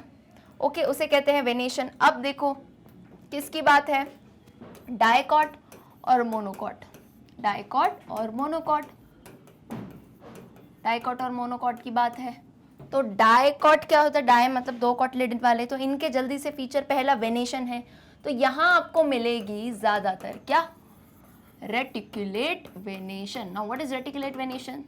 देखो आप लीफ जब भी देखोगे ना, इसकी पत्ती लीफ, तो इसमें क्या है, इसमें आपको दिखेंगी एक मिडरिप दिखेगी, एक वेन दिखेंगी, और उसी से ब्रांचेस निकल रही हैं वेन्स की, ऐसे नेटवर्क दिखेगा आपको वेन्स का। ऑलराइट, जब ये आपको नेटवर्क दिखे तो मान लेना वो क्या होता है, रेटिकुलेट वेनेशन, एंड वो डायकॉट है। ऑन द अदर हैंड यहाँ पे कहा है पैरेलल है वेनेशन। पैरेलल का मतलब समझते हो, जैसे ट्रेन में बैठे हो ना, नहीं भी बैठे हो तो कोई बात नहीं, समझ लो। ट्रेन में बैठते हैं तो जब पास में कोई ट्रेन जा रही होती है तो ऐसा नहीं लग रहा होता कि यार ये तो हम दोनों ऐसे साथ में चल रहे हैं। क्या वो दोनों ट्रेन्स कभी जाके ऐसे मिलेंगी? बोलो ऐसे मिलेंगी तो मैम फिर तो गाड़ियाँ चलना ही बंद हो जाए, है ना। ट्रेन्स की पटरी कैसे जाती है, एकदम पैरेलल, एक के पैरेलल। तो वैसे ही सिमिलरली यहाँ पे जो मोनोकॉट प्लांट्स होते हैं, मोनोकॉट स्टेम, इसमें आपको ऐसी लीव्स देखने को मिलेंगी। इनकी जो वेन्स हैं पैरेलल, देखो यूं, ये पैरेलल लाइंस है ना, ऐसे पैरेलल देखने को मिलेंगी। तो ये हो जाएगा रेटिकुलेट वेनेशन, ये है पैरेलल, किसमें, मोनोकॉट में। तो यहाँ भी वही बात लिखी गई है, मतलब ये स्टेटमेंट क्या हो गया, करेक्ट। पर हमें क्या बताना है, इनकरेक्ट वाला। तो आओ दूसरे पॉइंट पे। दूसरा पॉइंट है flowers of plant X are usually trimerous whereas that of plant Y are usually pentamerous। चलो अब मैं फ्लावर की बात बता देती हूँ, फ्लावर की बात, पॉइंट पे बाद में आना, पहले सुन लो, ठीक है। डायकॉट में क्या होता है, डायकॉट में यूजुअली आपको पेंटामेरस दिखेंगे। कैसे, पेंटामेरस यानी जो इनके पेटल्स वगैरह होते हैं ये आपको या तो 5 मिलेंगे, या फिर 5 का मल्टीपल। अब ये मत पूछना 5 का मल्टीपल क्या होता है, 5, 10, 15 ऐसे मल्टीपल्स करते जाओ 5 के, तो उसमें मिलेंगे, ठीक है। ऑन द अदर हैंड यहाँ पे मोनोकॉट में यूजुअली आपको ट्राइमेरस टाइप के फ्लावर दिखेंगे। अब ट्राई समझ ही गए होगे, 3 दिखेंगे या फिर 3 के मल्टीपल्स, इज इट क्लियर? ज़रा ये डेटा यहाँ याद रखना, बिकॉज जो पीछे पॉइंट है उसमें कुछ झोल किया है। क्या, डायकॉट में होता है पेंटामेरस, अब जरा क्वेश्चन देखो, इधर ऑप्शन में दिया है फ्लावर्स ऑफ प्लांट एक्स, यानी कहना चाह रहे हैं डायकॉट में ट्राइमेरस फ्लावर्स होते हैं। देखो ना, डायकॉट में ट्राइमेरस होते हैं, और यहाँ अभी मैंने बताया डायकॉट में पेंटामेरस होते हैं। तो विच मीन्स ये स्टेटमेंट हो जाता है गलत। बोलोगे आंसर मिल गया, बिल्कुल सही बात है, बट बाकी दोनों चेक कर लेते हैं क्योंकि फीचर्स हैं, तो एक बार फीचर्स रिकॉल कर लेते हैं। Option C, seeds of plant X have 2 cotyledons, very simple. Dicot है यानी 2 कॉटिलेडन, मोनोकॉट 1 कॉटिलेडन, सही पॉइंट है। प्लांट एक्स यानी dicot usually bear tap root system, whereas plant Y usually bears fibrous root system. बहुत ही easy है, जिसको पता है well and good. Tap root system जल्दी से रिकॉल भी कर लो। टैप रूट में बहुत ही बेसिक सिस्टम है ये। ऐसे आपको एक मेन रूट दिखेगी प्राइमरी, देन उससे होती हुई secondary roots, then tertiary roots, ऐसे ब्रांचेस में दिखेंगी। And on the other hand in monocot, जैसे ग्रास वगैरह देखी होगी, तो उसमें क्या होता है, ऐसे ग्रास कभी उखाड़ी हो, वैसे करना मत, बट ऐसे कभी देख ली हो जो निकल जाती हैं, तो उसमें नीचे से देखोगे, हम बोलते हैं ना गुच्छा टाइप दिखता है। कैसा, यानी यहाँ पे एक पॉइंट है एंड देन यहीं से एक सिंगल पॉइंट से सारी रूट्स इमर्ज कर रही हैं। ओके, यहीं से इमर्ज कर रही हैं। So this is fibrous root system. Dicot में you will find tap root system, monocot में you will find fibrous root system. तो ये पॉइंट यहाँ यही लिखा हुआ है, विच मीन्स बाकी सारे पॉइंट सही है, ऑप्शन बी इनकरेक्ट है। Is it clear? Let's move on to question number 13. Match column 1 with column 2 and select the correct option from the given codes. There can be more than one match for column 1. चलो hint दे दिया आपको, क्या लिखा है, column 1 है, column 2 है। अब कहा गया है कि कॉलम 1 में जो है यहाँ पे कोई एक से ज़्यादा मैच हो सकता है, जैसे कि मान लो वन अमोनिफिकेशन है, अमोनिफिकेशन के ये 2-3 फीचर्स हो सकते हैं, जैसे बी हुआ, डी हुआ, एग्जाम्पल ऐसे ही बोल रही हूँ ना, अभी देखा नहीं मैंने, फर्स्ट का बी हुआ, डी हुआ, ऐसे 2-3 हो सकते हैं। फिर क्या करना है, इनको ज़रा आपने मैच कर लिया सही से, तो then you have to tell the answer, कौन से ऑप्शन में क्या आएगा, कर लेंगे, बहुत ईजी है। आ जाओ, कॉलम 1, कॉलम 2। अब यहाँ जितना मैं देख पा रही हूँ जो नाम आए हैं, तो नाइट्रोजन साइकिल पे कहानी गई है हमारी। Nitrogen cycle very very important cycle, 6 steps देखे थे हमने, तो उसमें से यहाँ देखो, बिल्कुल टाइम वेस्ट नहीं करेंगे, जल्दी से इस क्वेश्चन को करो, बहुत ही सिंपल है। फर्स्ट में दिया है अमोनिफिकेशन, नाइट्रोजन साइकिल में एक स्टेप आती है अमोनिफिकेशन, यानी अमोनियम आयंस में या अमोनिया में कन्वर्ट होता है, तो उसमें जो है कौन मदद करता है, उसमें कौन मदद करता है, तो यहाँ से ज़रा नाम देखो, डी में मुझे नाम दिख रहा है प्यूट्रीफाइंग बैक्टीरिया। अच्छा, अब इसको ये मत समझना कि स्पेलिंग में गलती करी है, प्यूट्रीफाइंग ही है, वो टी ही है, प्योरीफाइंग नहीं है। ओके, प्यूट्रीफाइंग बैक्टीरिया क्या होते हैं, वो जो मदद करते हैं अमोनियम आयंस, यूरिया हो गया या फिर जो भी ऐसा फॉर्म है नाइट्रोजन का जो प्लांट एब्जॉर्ब नहीं कर पाते, तो उसको कन्वर्ट कर देता है किसमें, अमोनिया या अमोनियम आयंस में। तो कैसे करेंगे क्वेश्चन मैम, तो देखो यहाँ 1 लिख देती हूँ और इसका जो पॉइंट है वो लिख देती हूँ डी, और कोई नहीं आएगा, अमोनिफिकेशन में ओनली प्यूट्रीफाइंग बैक्टीरिया, एक हो गया। अब आ जाओ दूसरे पे, डीनाइट्रिफिकेशन। डीनाइट्रिफिकेशन, अच्छा प्रोसेसेस ऐसे सिस्टमैटिकली अरेंज नहीं है, ऊपर नीचे है, तो आपको याद होना चाहिए कौन किस में मदद करता है। तो अब आ गया सेकंड डीनाइट्रिफिकेशन, थोड़ा याद करो डीनाइट्रिफिकेशन क्या था। डीनाइट्रिफिकेशन कब होगा, जब नाइट्रीफाई होगा, जैसे जो हमारा NO2 बना था, जो हमारा NO2 बना था, इसको हमने क्या किया था, इसको डीनाइट्रीफाइंग बैक्टीरिया की मदद से जो है कुछ स्टेप्स चलते हुए, पहले हमने क्या कर दिया था, पहले हमने कर दिया था N2O, ऐसे करके बदला था, याद आ रहा है कि नहीं, पहले हमने NO कर दिया था, एंड देन इसके बाद हमने क्या कर दिया था, N2O, एंड देन फाइनली इसे एटमॉस्फेरिक नाइट्रोजन में बदल दिया। तो ये क्या प्रोसेस था, ये नाइट्रिफाइड था, इसको हमने क्या कर दिया, डीनाइट्रीफाई कर दिया और एटमॉस्फेयर में वापस भेज दिया। ये लास्ट स्टेप थी। इसमें कौन मदद करता है, इसमें मदद करते हैं, ये ग्रुप देखा होगा हमने, स्यूडोमोनाज।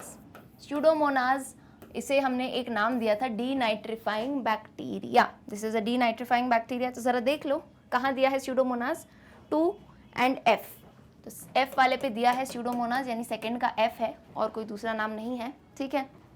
थर्ड आ जाओ, सिम्बायोटिक नाइट्रोजन फिक्सेशन, ये किस में था, ये हम रूट्स में देखते थे, रूट नोड्यूल्स में, यानी रूट नोड्यूल्स में प्रेजेंट रहते थे ऐसे कुछ नाइट्रोजन फिक्सिंग, जो कह सकते हैं हम, क्या कह सकते हैं, नाइट्रोजन फिक्सिंग ऑर्गेनिजम्स, जो कि नाइट्रोजन, एटमॉस्फेरिक नाइट्रोजन को फिक्स करते थे। फिक्स करना क्या मैम, कुछ टूटा था, नहीं, प्लांट्स जो होते हैं ना, बच्चे होते हैं, बच्चे कैसे छोटे से बच्चे होते हैं, उनको हम जो है मेडिसिन ऐसे डायरेक्ट तो नहीं देते, अरे ऐसे तो नहीं है मुंह में रख के पानी पीने वाली मेडिसिन नहीं देते, हम क्या करते हैं, वो मेडिसिन लेते हैं बढ़िया पानी में, उसको ऐसे ऐसे तोड़ तोड़ के घोल के पिला देते हैं। तो वैसे ही प्लांट्स बच्चे थे, उनको डायरेक्ट जो एटमॉस्फेयर में नाइट्रोजन है, बोलते हैं हमें नहीं चाहिए, हमें वाटर सॉल्युबल फॉर्म में कन्वर्ट करके दो। तो यही नाइट्रोजन फिक्सिंग बैक्टीरिया मदद करते थे। कौन थे वो, तो एक तो बहुत ही कॉमन नाम हमने देखा था राइजोबियम, जो आपको लेग्यूम्स के रूट में मिला था, राइजोबियम। बट यहाँ मैं देख पा रही हूँ आपको एक और नाम दिया गया है, फ्रैंकिया, आज से इसे भी याद कर लो, Frankia is also symbiotic nitrogen fixator, ये भी आपको रूट नोड्यूल्स में देखने को मिलेगा। तो यानी देखो थर्ड ऑप्शन में 2-2 मिल गए ना, कौन सा है, बी, एक हो गया फ्रैंकिया और एक है ई, और एक हो गया राइजोबियम, ठीक है। चलो थर्ड वाला हो गया। अब लास्ट बचा है, लास्ट क्या है, नाइट्रिफिकेशन। ये प्रोसेस क्या थी, नाइट्रेट के जो नाइट्रोजन के ऑक्साइड्स हैं उसमें कन्वर्ट करने की, नाइट्रिफिकेशन। तो नाइट्रीफाइंग बैक्टीरिया यूज़ हुए थे, कितने सारे थे, उसमें से यहाँ दिए गए हैं कुछ, नाइट्रोसोमोनास एंड नाइट्रोबैक्टर। ये क्या है, ये है हमारे नाइट्रीफाइंग बैक्टीरिया, यानी फोर्थ हो गया ए और सी। मिल गए हमें हमारे सारे आंसर। अब इसी को लेके जाते हैं नेक्स्ट पेज पे और बस मैच करना है। 1D कहाँ पे है, 1D यहाँ भी है और 1D यहाँ भी है, तो होल्ड पे रखते हैं। सेकेंड है F, second is only F and यहाँ B और F लिखा है, मतलब option D is the correct answer. Third is BE, fourth is AC। मिल गया सही आंसर, यही मार्क किया था, तो very good. Let's move on to question number 14। Names of few diseases are given in the box. How many of these diseases are cause due to prokaryotic organisms? बहुत ही सिंपल क्वेश्चन है. Again box में आपको जो है 8 diseases दे दिए गए हैं. यू हैव टू टेल इनमें से कितने डिजीज प्रोकैरियोटिक ऑर्गेनिज्म से कॉज होते हैं. अब आपको यहाँ डायरेक्ट नहीं दिया है वायरस, बैक्टीरिया, फंगस, नहीं लिख दिया prokaryotic organism. So for that you need to remember PK. Prokaryotic organism कौन थे? तो हमारे प्यारे बैक्टीरिया. याद आए कि नहीं? जिन्हें हमने कहाँ प्लेस किया था? किंगडम मोनेरा में, इजंट इट? किंगडम मोनेरा में क्या प्रेजेंट रहते हैं? Prokaryotic organism. तो हमें पता है पैथोजन में कौन आता है? बैक्टीरिया. विच मीन्स ये कहना क्या चाहते हैं? Those diseases which are caused by कहीं ना कहीं पीके ऑर्गेनिजम्स, बैक्टीरिया मान लो. ओके, तो आ जाओ एक एक करके काउंट करते हैं. पहला देख लो, ट्यूबरकुलोसिस. यस, ट्यूबरकुलोसिस कॉज होता है टीबी बैक्टीरिया से. पोलियो नहीं.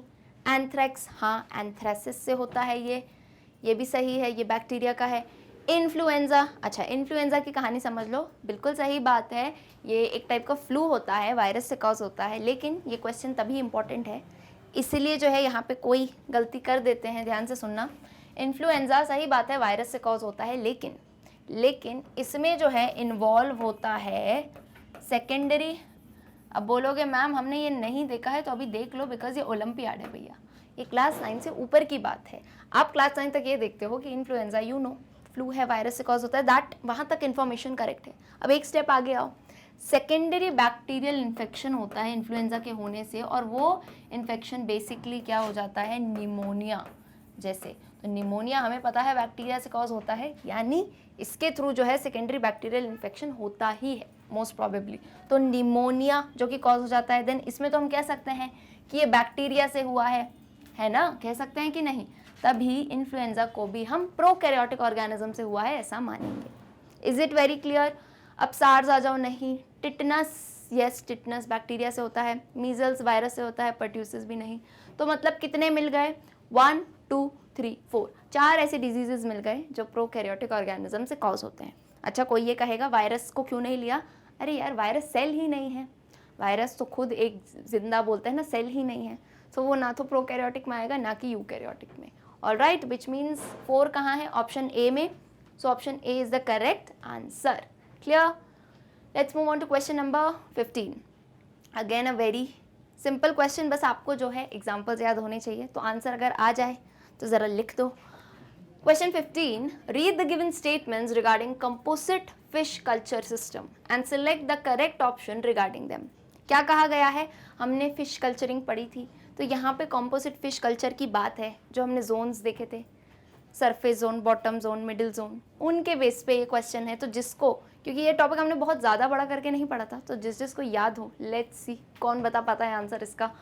तो 3 स्टेटमेंट हैं, ठीक है. अपन क्या करते हैं, तीनों स्टेटमेंट पढ़ती हूँ, उसके बाद ऑप्शन पढ़ती हूँ, and then I tell the answer. उससे पहले बता दो तो well and good. Option number 1, like statement 1, P feeds on zooplanktons and lives mostly in the surface zone. Statement 2, both Q and R feeds on detritus. However, Q lives in the middle zone whereas R lives in the bottom zone. Statement 3, S feeds on aquatic plants and lives in the middle zone. ठीक है, तो ये features दे दिए. अब इसी के base पे क्या हो गया ऑप्शन देखो. Option A, P could be catla whereas S could be grass carp. Option B, P could be silver carp whereas Q could be grass carp.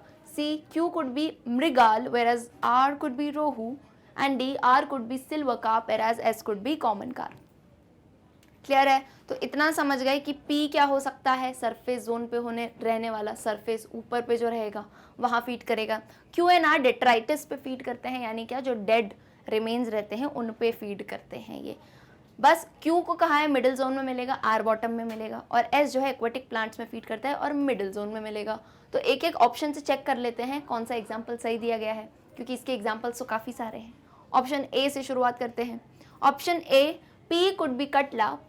P zooplankton है and surface zone. Yes, surface zone में हमने पढ़ा था कि कटला fish आती है, but पूरा option check करते हैं. Whereas S could be grass carp.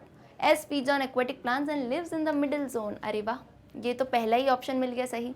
हमें पता है जो सरफेस जोनर होते हैं वो कौन सी होती है, कटला आती है, जू प्लैंक्टन पे फीड करती है यानी उसको खाती है, न्यूट्रिशन लेती है।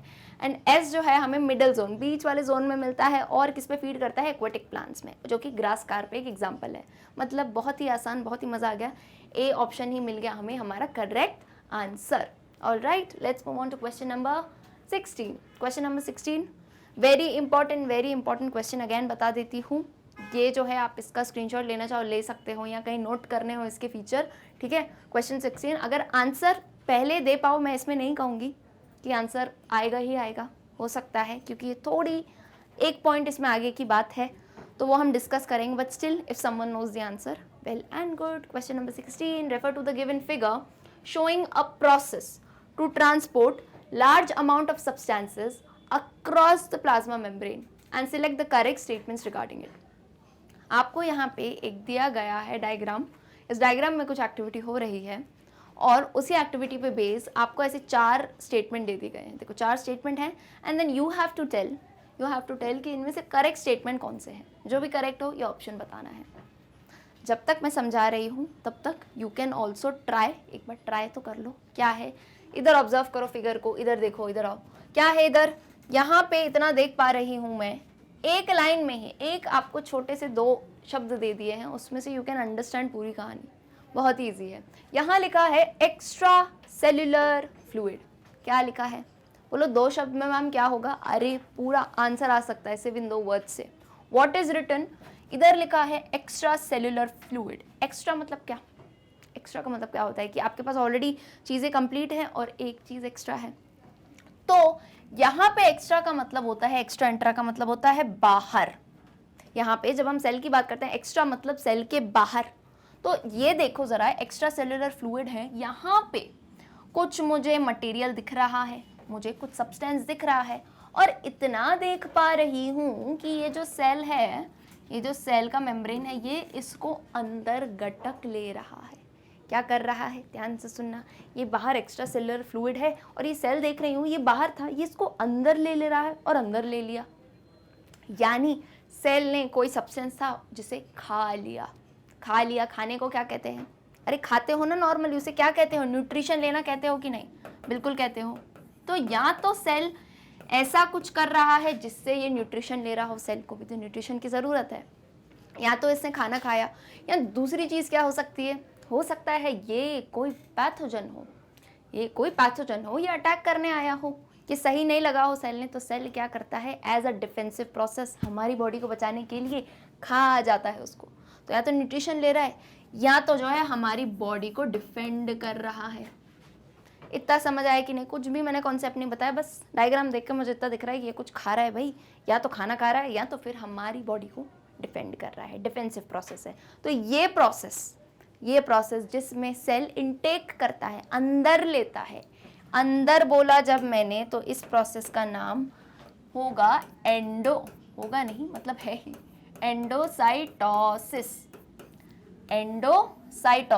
एंडो यानी क्या, अंदर लाना, साइटोसिस सेल के अंदर, तो एंडोसाइटोसिस इसे हम कहते हैं। Is it very clear. Endocytosis में आपने 2 टाइप्स देखे हैं। क्या 2 टाइप देखे हैं, इधर आ जाओ, क्या लिखा मैंने, एंडोसाइटोसिस यानी सेल के अंदर लेना किसी चीज़ को। ठीक, अब एंडोसाइटोसिस में 2 टाइप आते हैं, बहुत ही सिंपल। इसका एक नाम तो आपने ज़रूर सुना होगा। एक नाम क्या है, एक तो है पिनोसाइटोसिस और एक होता है, अब बोलोगे हाँ मैम याद आ गया, फैगोसाइटोसिस। याद आ गया बिल्कुल, WBC में देखा था हमने, फैगोसाइट्स खाने वाले सेल, बोला था ना भूख लगती है इनको, खाना पसंद है। तो अब बोलोगे मैम फैगोसाइटोसिस तो पता है, अंदर ले लेते हैं, खा लेते हैं।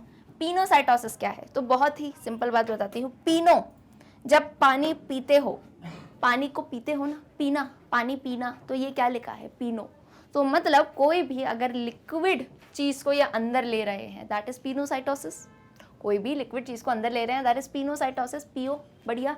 और यहाँ पे फैगोसाइटोसिस यानी कोई भी सॉलिड सब्सटेंस को अंदर ले रहे हैं। Is it very clear. बस यही छोटा सा डिफरेंस है, बाकी और फीचर्स होते हैं, बट अभी के लिए आप यही समझो। तो एंडोसाइटोसिस पीछे हो रहा था, सेल के अंदर ले रहे थे। तो मैंने 2 बातें बताई कि एक तो न्यूट्रिटिव होगा, खाना खा रहा है, दूसरा क्या होगा, दूसरा डिफेंसिव फंक्शन होगा इसका बॉडी में, ठीक है। अब एक पॉइंट जो आपको पीछे दिया हुआ है, तभी मैं ये समझा रही हूँ, हमारे जो यूकैरियोटिक सेल्स होते हैं, ध्यान से सुनना, जो यूकैरियोटिक सेल्स होते हैं, कौन से सेल्स, जिनमें न्यूक्लियस बहुत अच्छे से डिफाइंड रहता है न्यूक्लियर मेम्ब्रेन में। यूकैरियोटिक सेल्स के किसमें, साइटोप्लाज्म में कुछ प्रोटीन के फिलामेंट्स प्रेजेंट रहते हैं। उन फिलामेंट्स का नाम होता है, क्या नाम होता है, उन फिलामेंट्स का नाम होता है माइक्रोफिलामेंट्स। क्या नाम होता है, माइक्रोफिलामेंट्स कह लो, या फिर एक्टिन फिलामेंट्स। ये प्रोटीन फिलामेंट्स रहते हैं। इनका काम देखो, इनका काम किस में रहता है, यूजुअली जब सेल्स को सेल डिवीजन करना हो, सेल मूवमेंट हो, एंडोसाइटोसिस यानी यही प्रोसेस जिसको इनटेक कर रहे हैं, isn't it? वहाँ पे किसका काम आता है, सेल कॉन्ट्रैक्शन, वहाँ काम आता है इन एक्टिन फिलामेंट्स का। हायर क्लासेस में आप अच्छे से देखोगे, अभी के लिए आपको यही समझना है। क्यों?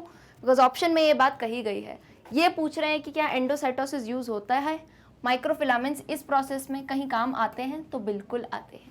माइक्रोफिलामेंट्स जो है cell division, endocytosis, cell movement की प्रोसेसेस में यूज होते हैं, इनका एक रोल होता है।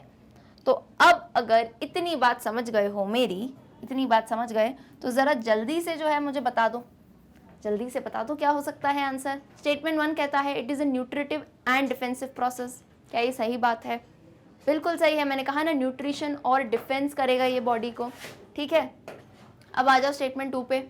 Microfilaments play an important role in this process, again because यहाँ मेंशन था, so I had to tell. Microfilaments protein के फिलामेंट्स रहते हैं, एक्टिन फिलामेंट्स, ये जो है एंडोसाइटोसिस में हेल्प करते हैं, ठीक है, करेक्ट है। Statement 3, it is the process that helps in removal of undigested food left in the cell. यहाँ रिमूवल की बात ही नहीं है, ये देख रहे हो, ये अंदर ले रहा है। रिमूवल तो एक्सोसाइटोसिस हो गया, बाहर निकालना, ये एंडो है, अंदर ले रहा है, तो मतलब ये बात गलत है। Statement 4, it helps in replacement of internalised membrane by the fusion of formed vesicles within the cell membrane. नहीं, ये भी कोई रोल नहीं है, मतलब 2 स्टेटमेंट करेक्ट मिल गए, स्टेटमेंट 1, स्टेटमेंट 2। तो ऑप्शन ए में क्लियरली दिया है स्टेटमेंट 1 एंड 2 करेक्ट ही बताना था ना, yes. So option A is the correct answer. And अगर किसी ने पहले ये ऑप्शन का आंसर दे दिया तो इतना समझ जाओ कि ओलंपियाड में जो है लेवल 2 बहुत ही आसानी से क्लियर हो जाएगा। ओके, आ जाओ next question, question number 17।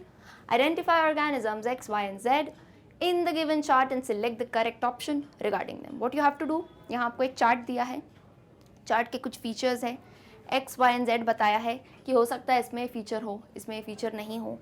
Based on this you have to tell what will be the correct statement, ठीक है। तो पहले ये ज़रा सा चार्ट देख लेते हैं क्या है। चार्ट पे मुझे दिख रहा है एक्स वाई जेड कुछ ऑर्गेनिज्म है। यहाँ एक फीचर है एक्सटर्नल फर्टिलाइजेशन। ये क्या होता है, फर्टिलाइजेशन पता है, मेल फीमेल गेमेट का फ्यूजन। लेकिन वो ऑर्गेनिजम्स जिनमें बॉडी से बाहर, ध्यान से सुनना, बॉडी से बाहर हो रहा है fertilisation, that is external fertilisation. जैसे हमने फ्रॉक्स वगैरह में देखा है, बाहर पानी में होता है fertilisation, isn't it? So that is external fertilisation.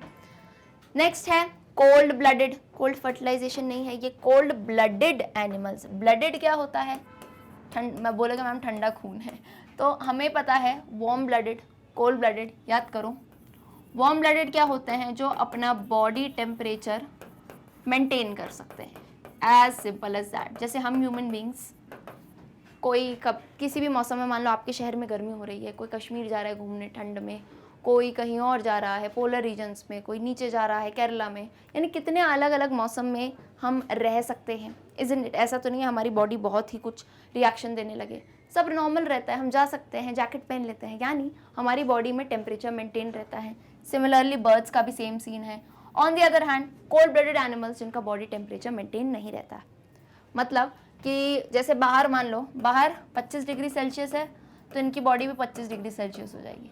अच्छा, इतना ठीक है। अब अगर ये गए पोलर रीजन्स में, वहाँ -5 डिग्री सेल्सियस है, तो इनकी बॉडी के अंदर का टेम्परेचर भी -5 डिग्री सेल्सियस हो जाता है। अब सोचो, ऐसे अगर अंदर टेम्परेचर ऊपर नीचे होगा, इतना नीचे, तो बॉडी का जो मेटाबॉलिज्म है, मैकेनिज्म है, वो कैसे काम करेंगी?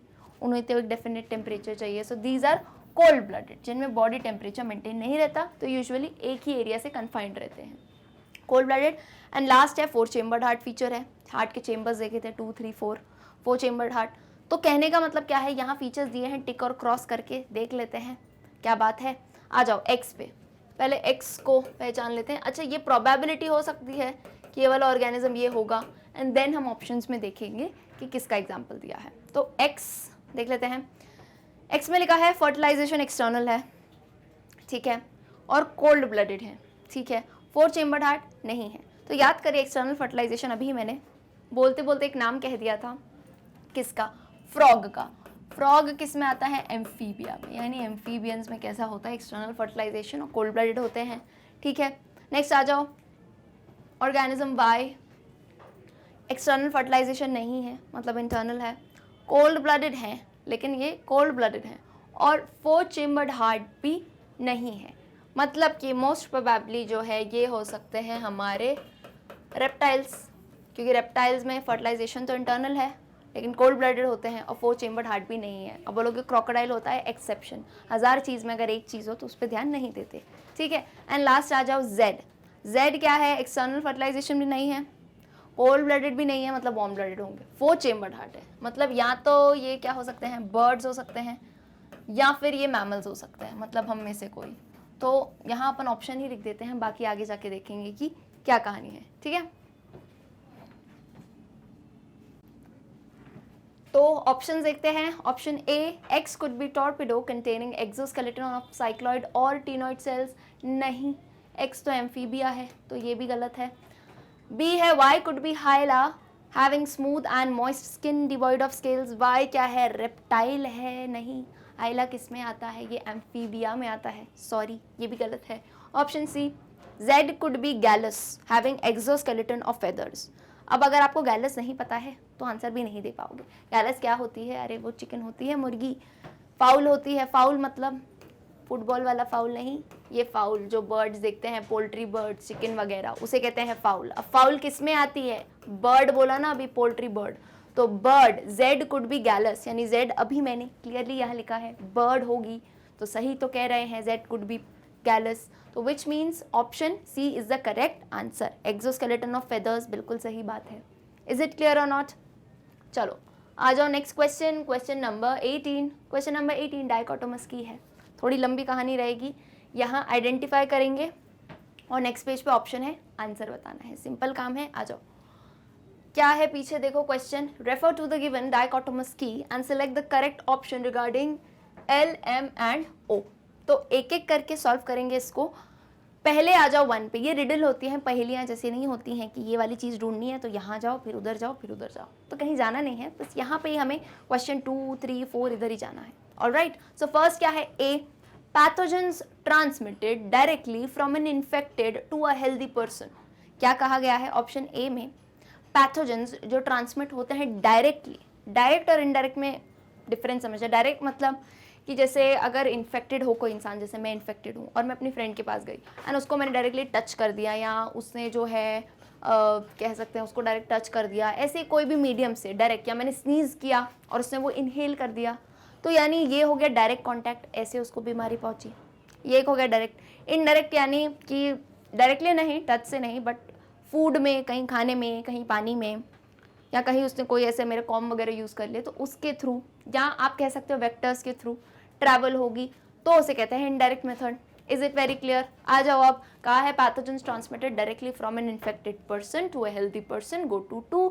तो सेकेंड वाले पे आ जाते हैं। अब सेकेंड वाले में लिखा है, ए लिखा है a viral disease causing mild fever. एक वायरल डिजीज है जिससे आपको माइल्ड फीवर हो रहा है, रैशेस हो रहे हैं, एक दर्द हो रहा है और नो स्कार लेफ्ट। स्कार्स हो जाएंगे बट कोई स्कार बचेगा नहीं, ऐसा। Is it clear? तो स्कार्स वाली थोड़ी चीज़ याद करो, ऑलमोस्ट स्कूल में सबको होती है ये, या किसी ना किसी पॉइंट ऑफ टाइम पे बीमारी सबको होती है जिसमें आपको बॉडी में ऐसी पॉक्सेस हो जाते हैं, वर्ड बोल दिया समझ ही गए होगे। A viral disease causing mild fever, rashes वगैरह होते हैं, स्कार्स वगैरह होते हैं, दैट इज बेसिकली पॉक्स ले सकते हैं हम, चिकन पॉक्स। ऑलराइट, तो मतलब मोस्ट प्रोबेबली एल क्या हो सकता है? एल हो सकता है पॉक्स, चिकन पॉक्स ले लो, स्मॉल पॉक्स ले लो, ठीक है। तो अब अपन इसको कहाँ मेंशन करेंगे? एल जो है चिकन पॉक्स याद रख लो, और क्या, या तो एक काम करते हैं अपन यहाँ पे लिख देते हैं, ठीक है। एल क्या होगा? L most probably chicken pox हो सकता है, ठीक। अब आ जाओ किस पे? एम, एन, ओ, ये ही थे ना इतने ही, चलो एल तो हो गया। अब आ जाओ सेकंड पे, अ बैक्टीरियल, सेकंड का बी वाला, अ bacterial disease causing abdominal discomfort and vaginal discharge in females. यानी ये कैसा डिजीज है, डायरेक्टली ट्रांसमिट हो रहा है, पर ये कैसा है, बैक्टीरियल डिजीज है। कैसा है, बैक्टीरियल डिजीज है जिससे एब्डोमिनल डिस्कम्फर्ट होता है और वेजाइनल डिस्चार्ज फीमेल्स, यानी फीमेल से रिलेटेड है ये प्रॉब्लम। तो ये डिजीज मोस्ट प्रोबेबली हो सकता है पीआईडी। पीआईडी बोले सीआईडी नहीं है भाई, ये पीआईडी है, pelvic, PID pelvic inflammatory disease, most probably ये हो सकता है। ओके, मेट्री डिजीज।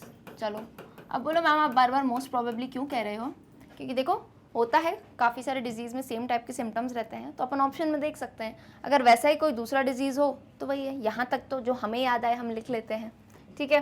चलो तो ये तो हो गया, सेकंड के दोनों हो गए। अब आ जाओ इधर, फर्स्ट का ए निपटा दिया था, अब बी पे आओ। Pathogens transmitted indirectly from an infected to a healthy person. अब इनडायरेक्टली कौन से हो रहे हैं, तो गो टू 3, थर्ड वाले पे आओ, थर्ड वाला ये है, थर्ड का A, a bacterial disease where patient passes white stools frequently and get repeated vomiting। क्या है इस वाले डिजीज में, और इनडायरेक्टली फैल रहा है, ये कहीं दूसरी जगह से, यानी टच से नहीं, खाने से, पीने से या किसी वेक्टर से, तो बैक्टीरियल डिजीज है पहली बात। अब इसमें बहुत ही क्लियर आपको दे दिया गया है, स्टूल्स पास होते हैं एंड रिपीटेड वॉमिटिंग होती है, उल्टी। तो जितना मुझे याद आ पा रहा है, एक डिजीज़ है ऐसा जिसका नाम है कॉलेरा।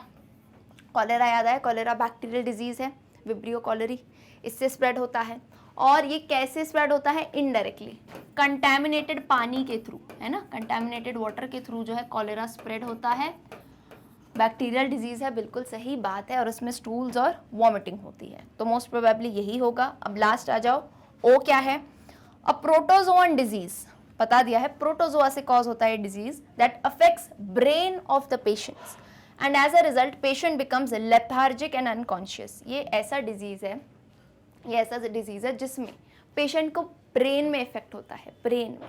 तो थोड़ा याद करिए, ब्रेन वाला जो डिजीज वो भी प्रोटोजोआ से जो कॉज था। तो जहाँ तक मुझे याद आ रहा है, यहाँ हमने देखा था स्लीपिंग सिकनेस, जिसमें जो है हमारी ब्रेन की एक्टिविटी अफेक्ट होती है, लाइक थिंकिंग एबिलिटी वगैरह। अच्छा, इसका साइंटिफिक नाम है इसी के जो प्रोटोजोआ से, ट्राइपानोसोमियासिस, ट्राइपानोसोमियासिस साइंटिफिक जो है नेम इस डिजीज़ का। Is it clear? तो ये प्रोबेबिलिटी हमको मिल चुकी है, यहाँ तक होंगे।